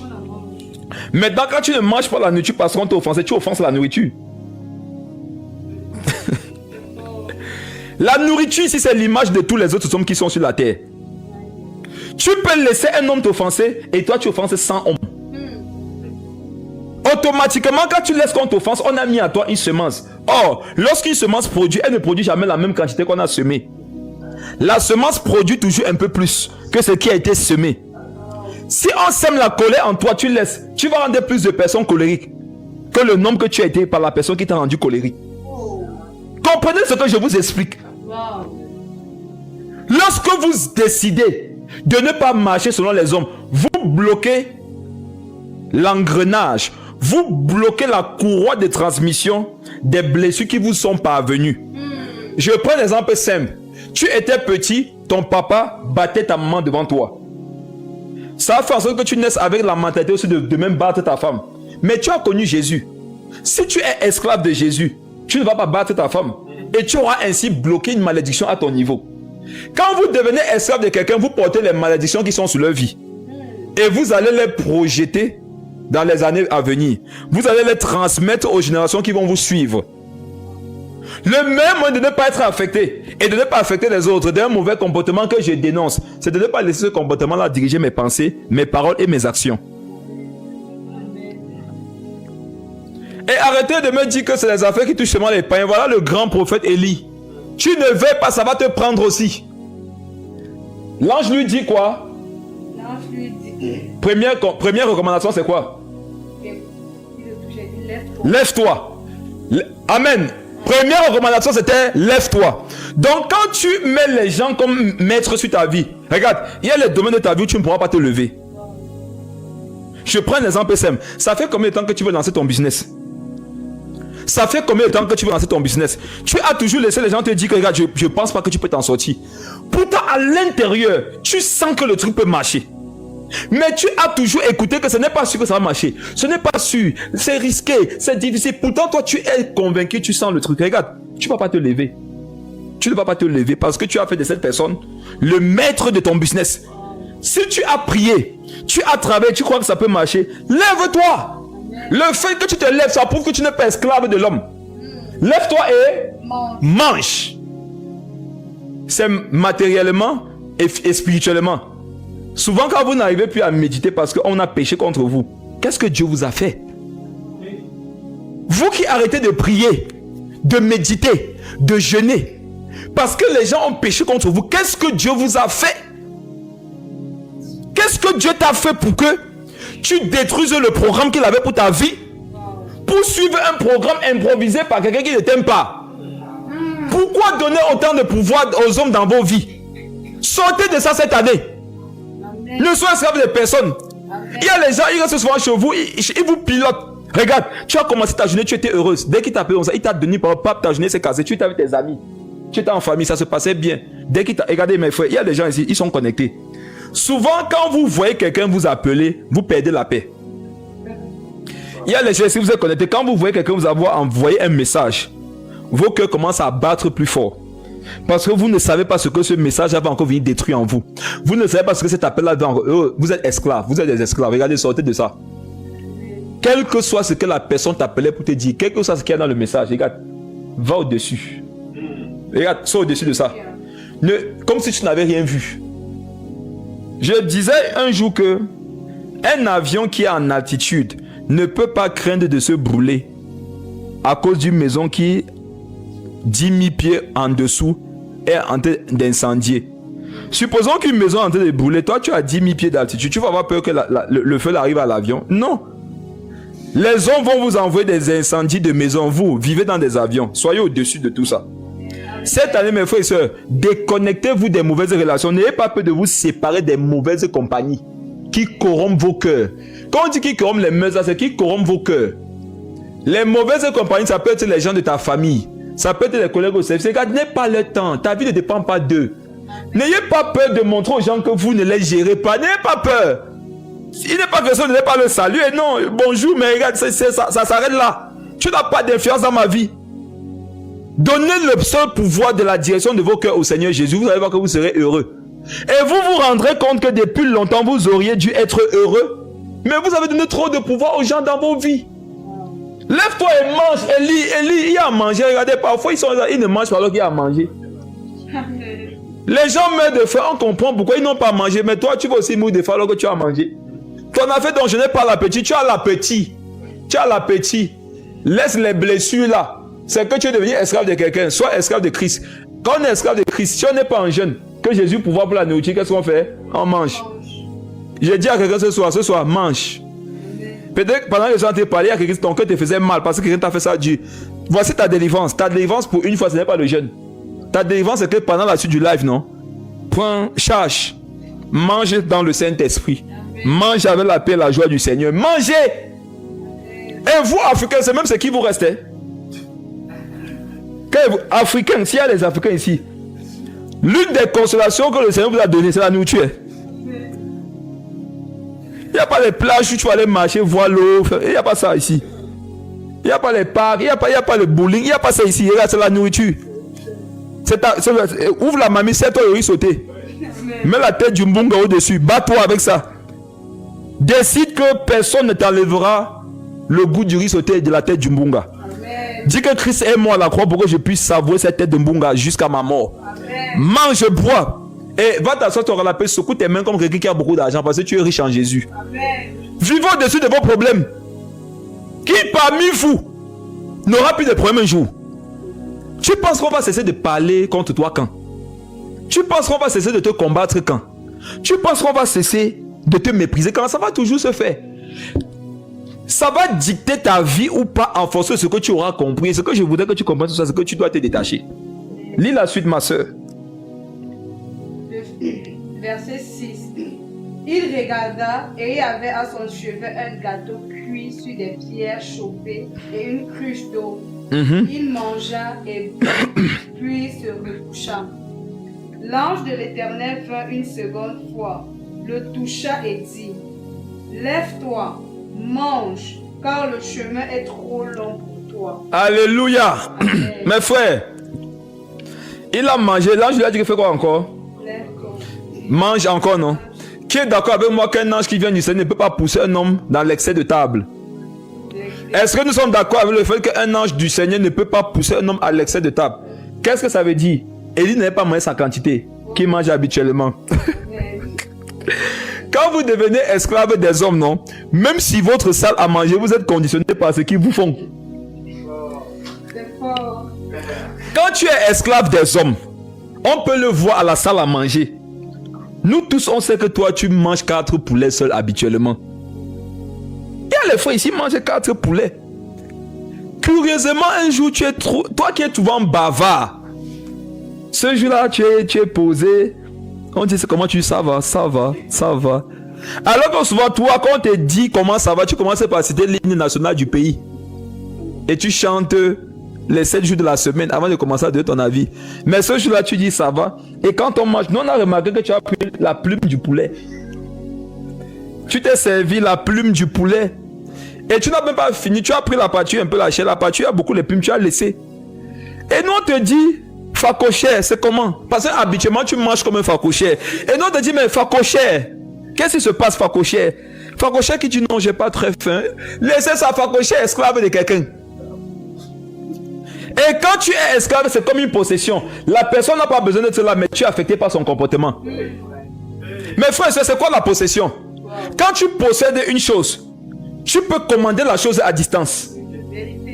Je peux être à New York et je pilote ma maison par des majordomes à distance au téléphone. C'est parce que je suis propriétaire là, je possède cette maison. Quand vous n'êtes là, vous ne mangez pas à cause des blessures. Vous montrez par là que ceux qui vous possèdent là, ce sont vos maîtres. Ils agissent même à distance. Et je vais vous dire une chose, parfois celui qui l'a blessé là, lui est en train de manger chez lui. Maintenant toi tu es chez toi, tu fais les faux jeûnes. Les trucs qu'on ne mange pas, on ne boit pas, mais on ne prie pas. Et à la fin, il n'y a aucune récompense spirituelle. Demain, il se fait tard. Il est 23h presque au Cameroun. Demain, lève-toi par le Saint-Esprit. Amen. Prends 5 000, prends 10 000, pas quelque part. Venge-toi de l'ignorance dans laquelle tu vivais. Rappelle-toi tous les fois où tu n'as pas mangé à cause des gens. Amen. Il faudrait que ton mari il rentre comme si tu te frustres, non? Il remarque qu'au fur et à mesure que tu te frustres, tu charges la nourriture, tu t'assois, tu manges. Il attend que tu pleures, tu ne pleures pas. Il attend que tu te fâches, tu ne te fâches pas. Que tu t'agites, tu ne t'agites pas. Que tu commences à dire que toi-même, tu ne dis pas toi-même. Tu te demandes, ok mon père, d'accord, c'est bon. Tu veux te laver, mets l'eau. Mes frères, il ne va pas dormir la nuit là. Il va se dire que vous avez préparé un coup. Vous devez être tellement libre cette année que vos ennemis pensent que vous les piégez. Tu dors avec ton frère, il te fait du mal, tu ne réponds pas. Au contraire, tu lui fais du bien. Il ne va pas dormir la nuit là. Il va dire que sûrement le gars, si je le connais, Il veut se lever la nuit pour me piquer avec quelque chose. Mais curieusement, il veille toute la nuit, mais toi tu dors et tu ronfles. Tu ne te lèves pas la nuit pour lui faire du mal. Il va te poser des questions et tu lui diras comme mon ami, sois esclave de Dieu. Je ne suis pas ton esclave. J'ai cru en Jésus. Et quand on croit en Jésus, on est libre. Élie a mangé petit. L'ange a dit que Élie te connaît. C'est pas parce qu'on ne mange pas sur toi. Sinon, depuis le ciel, on te connaît ta quantité. Mange encore. Pourquoi? Parce que il y a une raison pour laquelle tu dois manger. Parce que Le chemin est trop long. je veux prophétiser ici. Vous savez c'est quoi la prophétie? C'est le témoignage de Christ.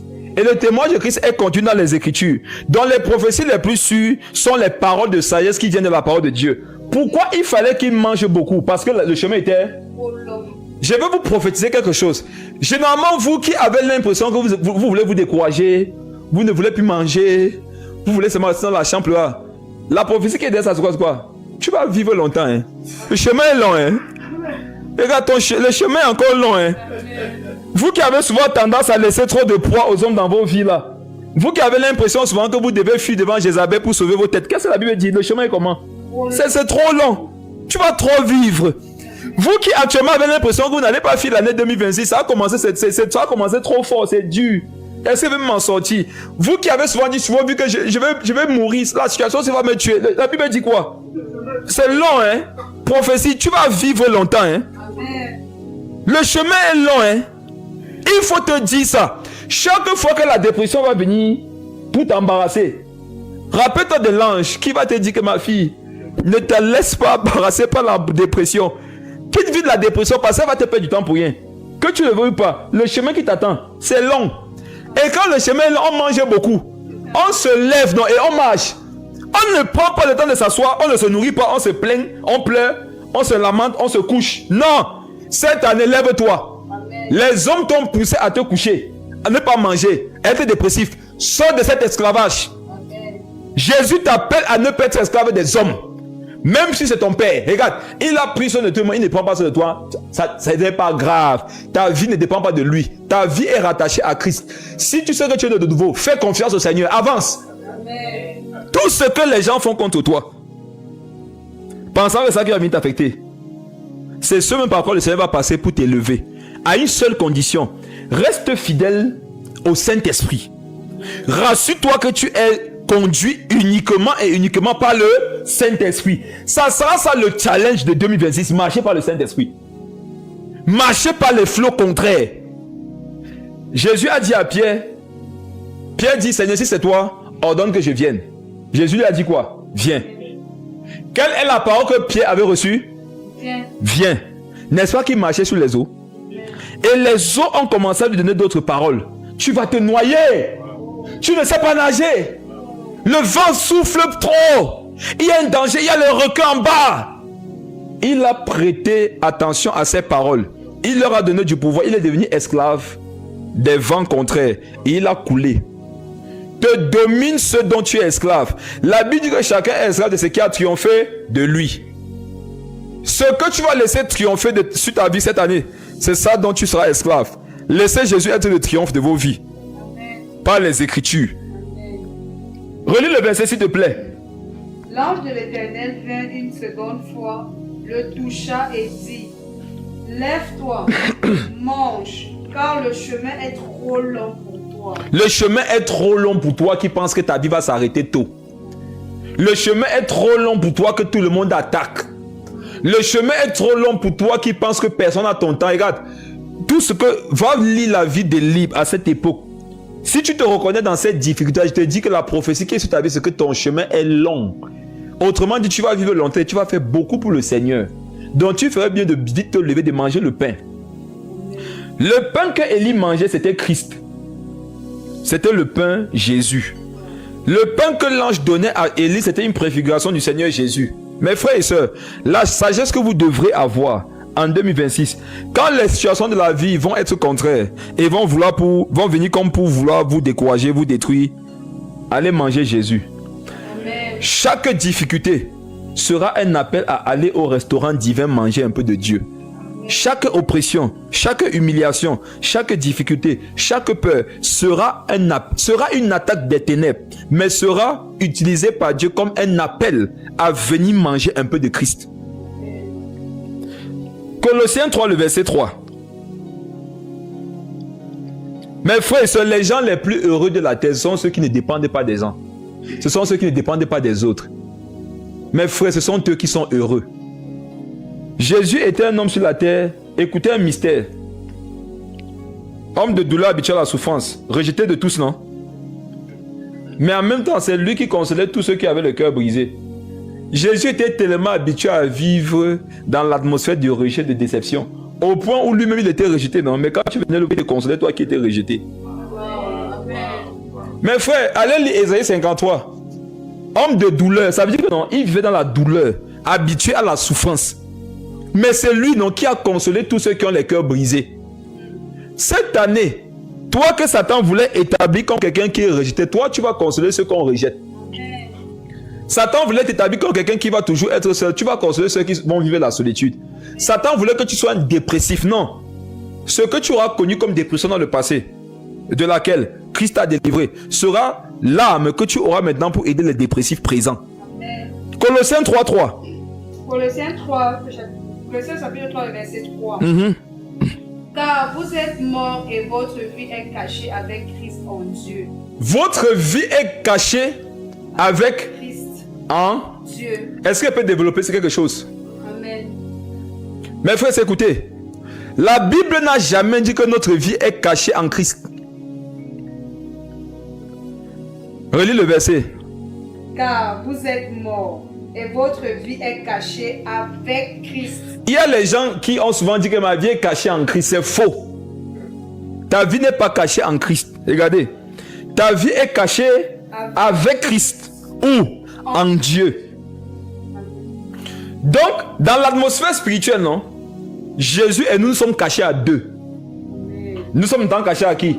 En Dieu. Ça révèle une chose. Je suis en Christ qui est en Dieu. Amen. Amen. Je suis en Christ. Non. Je suis en Christ qui est en Dieu. Oui.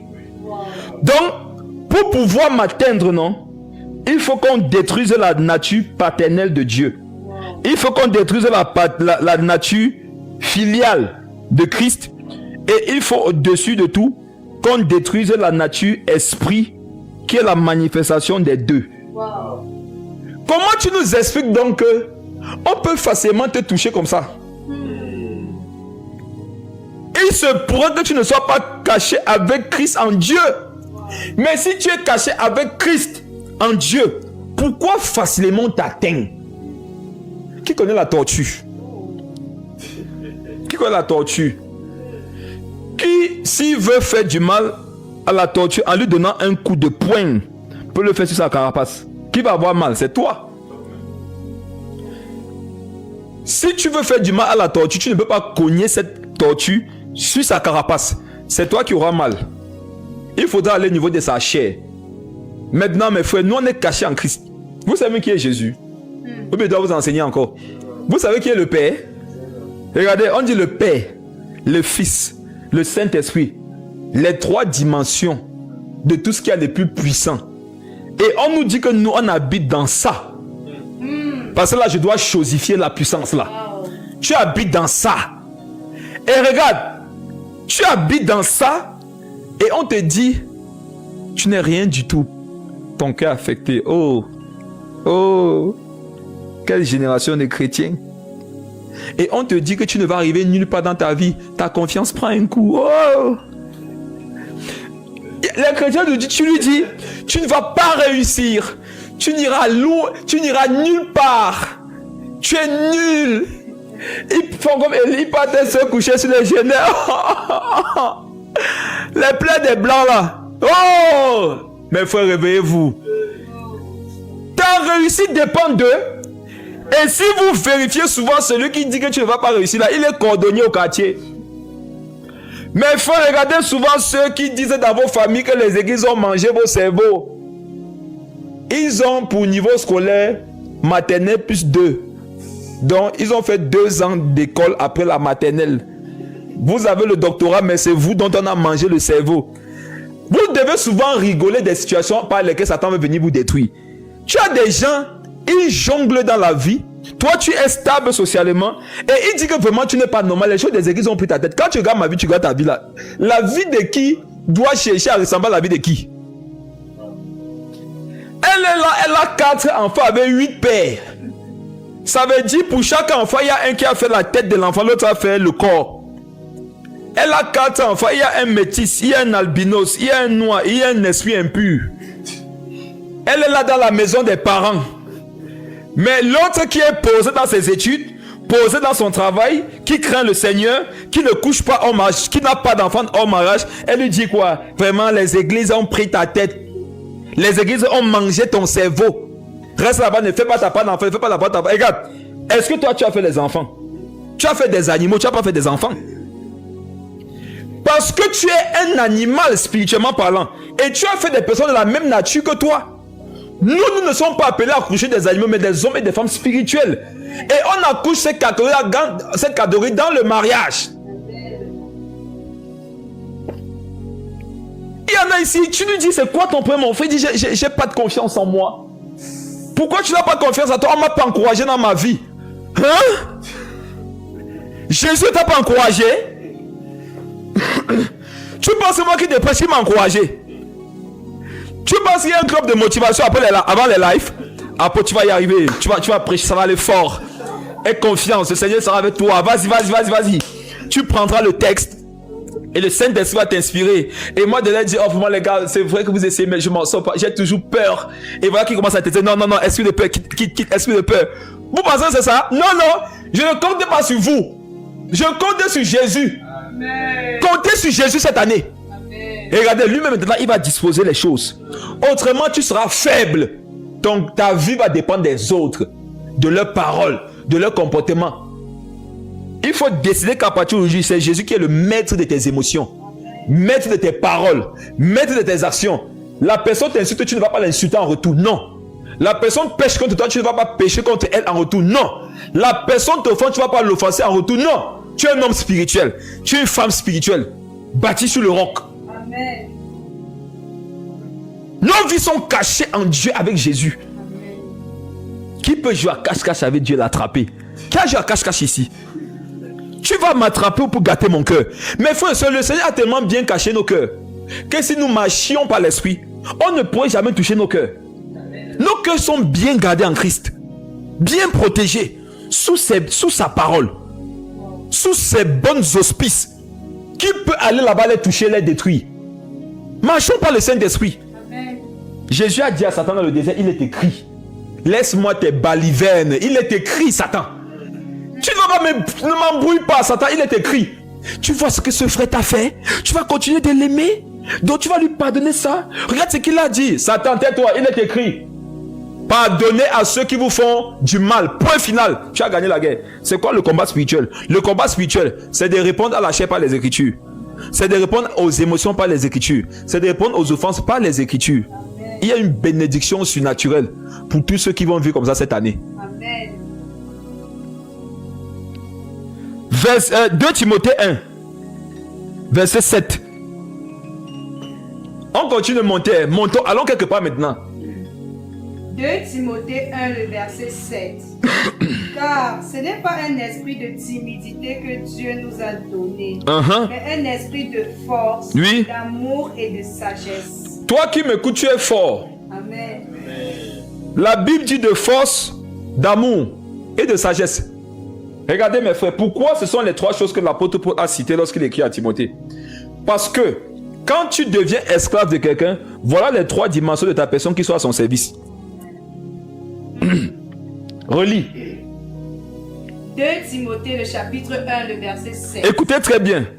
Car ce n'est pas un esprit de timidité que Dieu nous a donné, mais un esprit de force, d'amour et de sagesse. De force, d'amour et de sagesse. Quand tu es esclave de quelqu'un, ta force est au service de qui? Ta sagesse est au service de qui? Ton amour est affecté par qui? Cette personne-là. Mes frères et sœurs, Paul voulait simplement nous dire ici que nous devons être esclaves de Jésus. Amen. Nous avons reçu un esprit pour être esclaves de Jésus, pour mettre à son service notre force, notre amour et notre sagesse. Quand tu commences à utiliser la force que Dieu t'a donnée, l'amour que Dieu t'a donné et la sagesse que Dieu t'a donnée pour faire autre chose que ce qu'il en avait prévu, tu es devenu esclave de celui qui a fait en sorte que tu modifies le projet de Dieu. Tu veux utiliser ta force au Dieu pour faire quoi? C'est pour aller gifler quelqu'un. Ton amour que tu as là, est-ce qu'il n'a pas été affecté? La sagesse que tu as aujourd'hui, n'est-ce pas pour développer des stratégies pour nuire à celui qui t'a fait du mal? Tu n'es plus en train de marcher par le Saint-Esprit. Ce n'est pas l'esprit là que tu as reçu. Nous devons rester fidèles à l'esprit que nous avons reçu. Relis le verset s'il te plaît. 2 Timothée 1, le verset 7. Car ce n'est pas un esprit de timidité que Dieu nous a donné, mais un esprit de force, d'amour et de sagesse. Quand tu vas marcher comme ça va exposer tes ennemis. Il ne faudra pas avoir peur cette année de te séparer d'eux. 1 Corinthiens, le chapitre 15, tu prends ça. 1 Corinthiens, le chapitre 15 nous demande de nous éloigner des mauvaises compagnies.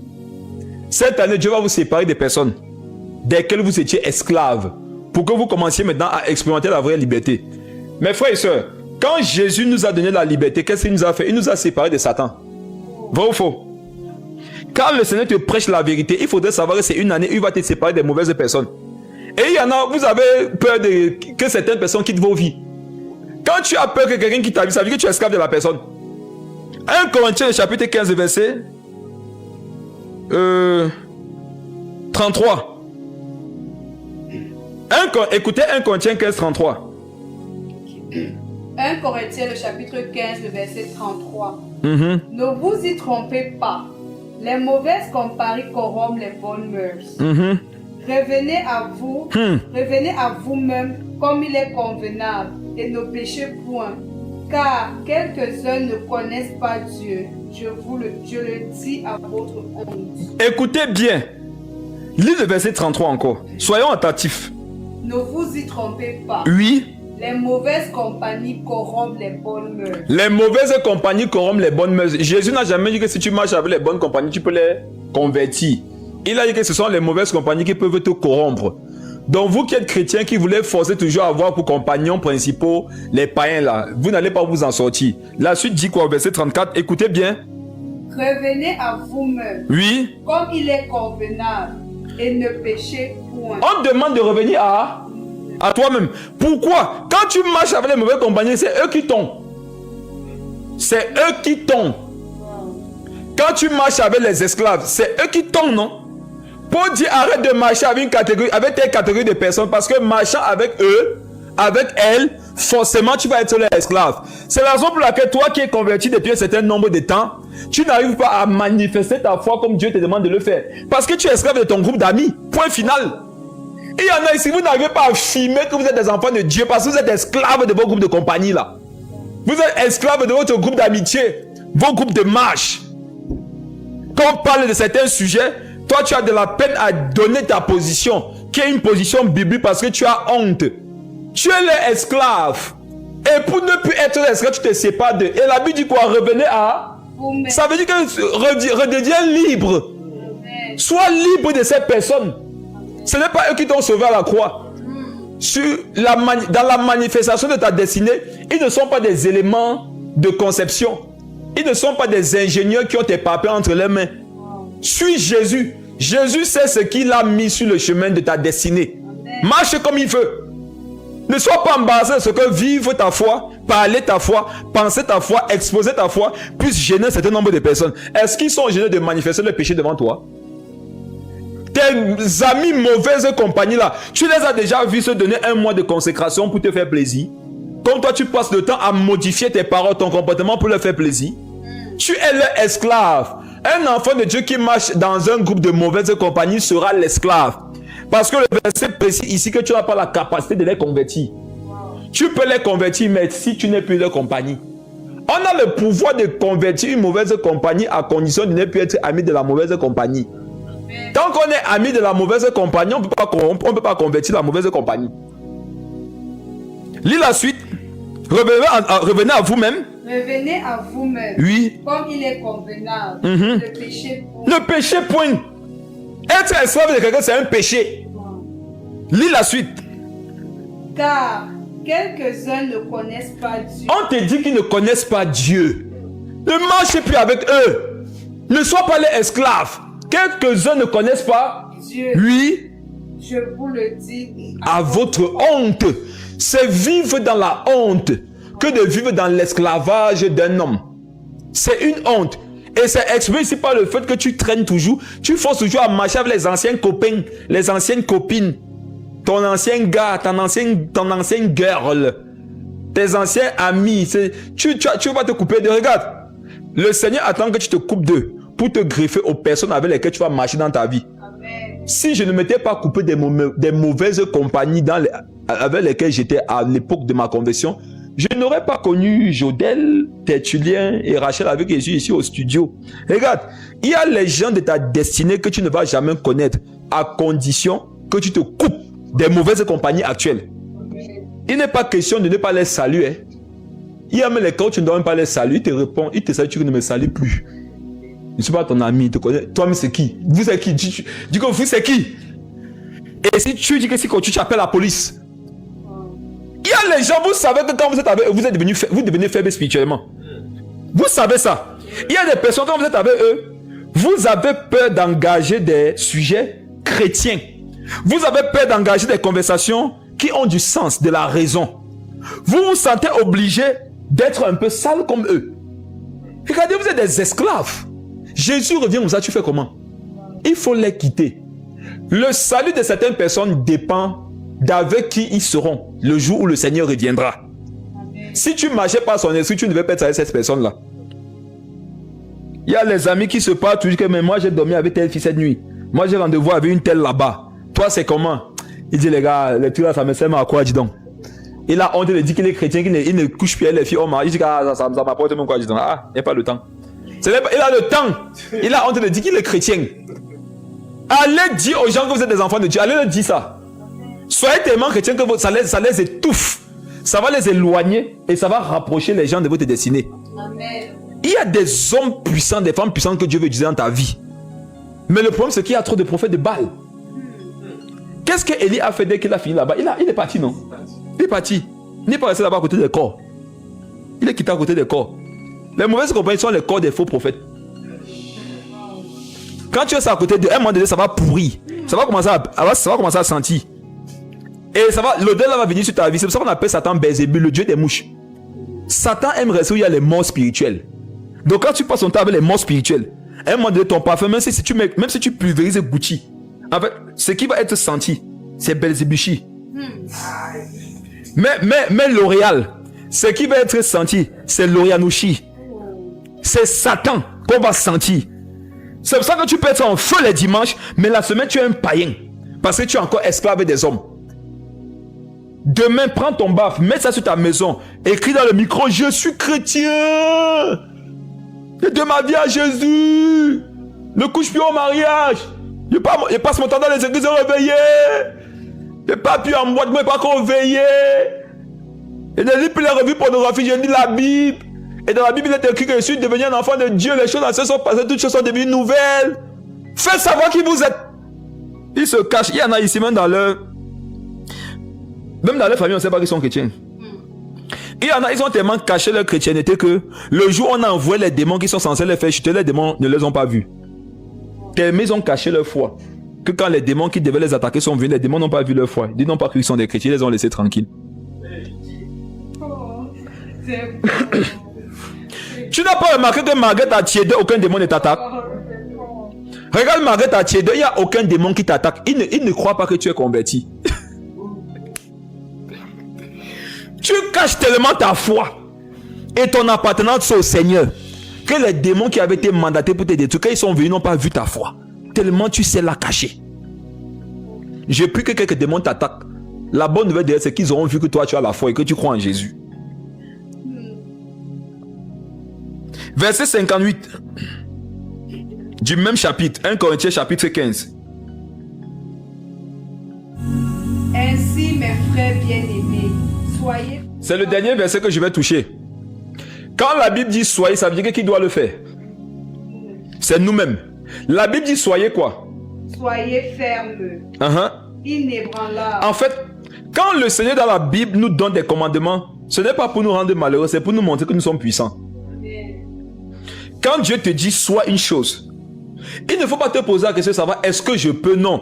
Le fait que tu aies reçu l'ordre donne la révélation selon laquelle tu as la capacité.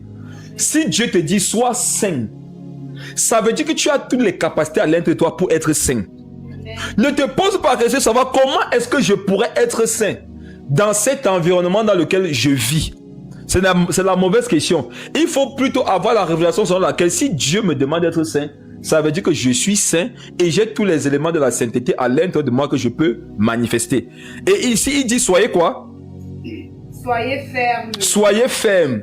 Qui peut être ferme? Qui le veut. Amen. Qui peut être ferme? Celui qui veut être ferme. Ensuite, Inébranlable. inébranlable.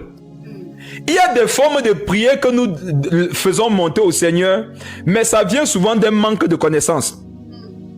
Quelqu'un qui prie pour demander à Dieu de le rendre inébranlable prend une part de sa responsabilité pour la déposer sur Dieu. Et Dieu ne porte pas la responsabilité des gens. Est-ce que vous savez que Jésus nous a déjà rendu inébranlable à la croix? Quand tu demandes au Seigneur de te rendre inébranlable, qu'est-ce qu'il va encore faire? Si ce n'est t'aider à avoir la révélation que toi, tu peux être inébranlable. La meilleure chose que Christ peut faire pour toi aujourd'hui, pour que tu sois inébranlable, c'est de t'enseigner que tu peux être inébranlable. C'est de t'enseigner que si tu le veux, tu peux manifester le fait d'être inébranlable. Il dit soyez, ça veut dire que c'est toi qui dois l'être. Cette année, soyez inébranlable en ce qui concerne l'esclavage vis-à-vis des hommes. Ne soyez pas esclave des hommes. Soyez inébranlable. Quelqu'un qui est inébranlable, c'est quelqu'un qu'on ne peut pas déstabiliser. Vous ne pouvez pas le pousser à faire ce qu'il ne veut pas. Vous ne pouvez pas l'orienter dans une direction qu'il sait qu'il ne doit pas prendre. Il est inébranlable. Il est focus sur le Christ, sur le chemin qui mène au ciel. Il est focalisé sur l'œuvre à laquelle Dieu l'appelle. Il est focalisé à mettre les Écritures en pratique. Sa vie ne dépend plus de quelqu'un. Soyez inébranlable cette année, frères et sœurs. Amen. Et être inébranlable va te donner la capacité de ne pas dépendre d'un homme. Lis la suite du verset. Travaillant de mieux en mieux à l'œuvre du Seigneur. C'est tout. Pendant que Satan veut te donner d'être esclave de quelqu'un, il faudrait lui rappeler que tu es esclave de Christ en travaillant pour Christ. Quand on est esclave de quelqu'un, on travaille pour la personne. Donc quand Satan veut te rendre esclave des hommes, esclave des démons, tu dois de plus en plus travailler à l'œuvre de Dieu. On comprend que l'une des formes de liberté, l'une des formes principales par lesquelles Christ nous rend libres, c'est le service de Christ. Amen. Servir Dieu rend libre. Amen. C'est bizarre de le dire, mais être esclave de Jésus, ça rend libre. Amen. En fait, quand tu es en train de travailler l'esclavage pour Jésus, non? Tu travailles comme ça la liberté. Travaillez pour Dieu. Vous allez voir que ça va vous donner d'être de moins en moins esclave des hommes. Et si Satan veut venir même dans l'église te donner d'être esclave de quelqu'un dans l'église, refuse. Esclave de personne ne doit. Il ne faut pas te dire que je croyais que comme je suis venu à l'église, ici à l'église, ça devait être mieux. Arrête ça. L'église est constituée des hommes et des femmes. On peut se faire des choses, mais on ne doit pas vivre des choses qu'on se fait. Sache que dans l'église, on peut te faire des choses, non? Mais tu ne dois pas vivre des choses qu'on te fait. Tu dois vivre au-dessus des choses qu'on te fait par le Saint-Esprit.